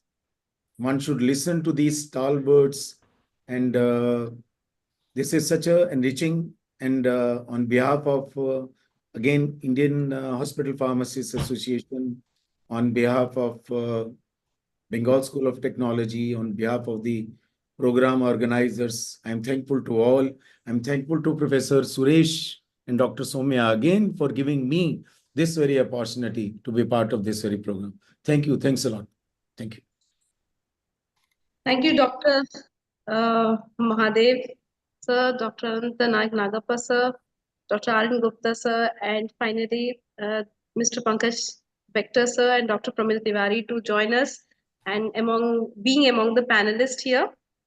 I thank all the delegates, participants, more than 24 states of India who have joined here. And we had some participants outside India also, like from USA, Uzbekistan, Indonesia, etc. So ending the webinar here with a lot of thanks to everyone. Thank you very much. Thank you so Thank much. you. Thank you, Mr. Pankaj Bector. Thank you, sir. It's my pleasure. Thank you, sir. Thank you very much. Meet in Congress, IPC, Thank you, sir. Hyderabad. Sure, sir. Happy- Sure. Thank you, Dr. Happy evening. Happy evenings. Sir. Thank you, Dr. Suresh, for organizing such a big IPGA program. Thank you. Now you organize one IHPA program, huh? Yes, You are yes. President or Vice President I've of already IHPA, committed. secretary is I've there. already committed, and we have also committed one of these speakers, Professor Tiwari, also Invite to be Dr. part of Pramil this. Tiwari. He is the best speaker, renowned person in pharmacy practice. Okay, Right. your next seminar with Dr. Pramil Tiwari. Yes. Okay. Yes. Thank you, sir. Okay, Gupta thank you आपका very much. आदेश हो गया, मना करने की बात ही Tiwari ji, नहीं I है, have invited जब several जब times जब in our कहेंगे. CIT. Thank you, Tiwari ji was sir. invited by me in CIT Mesra several times to deliver lecture. Ji sir, long You have time. utilized the experience, huh? Yeah. Expertise. Okay, thank you, everybody. Thank you. Okay, Thank you, Tiwari ji, sir. namaste. Thank you, everyone.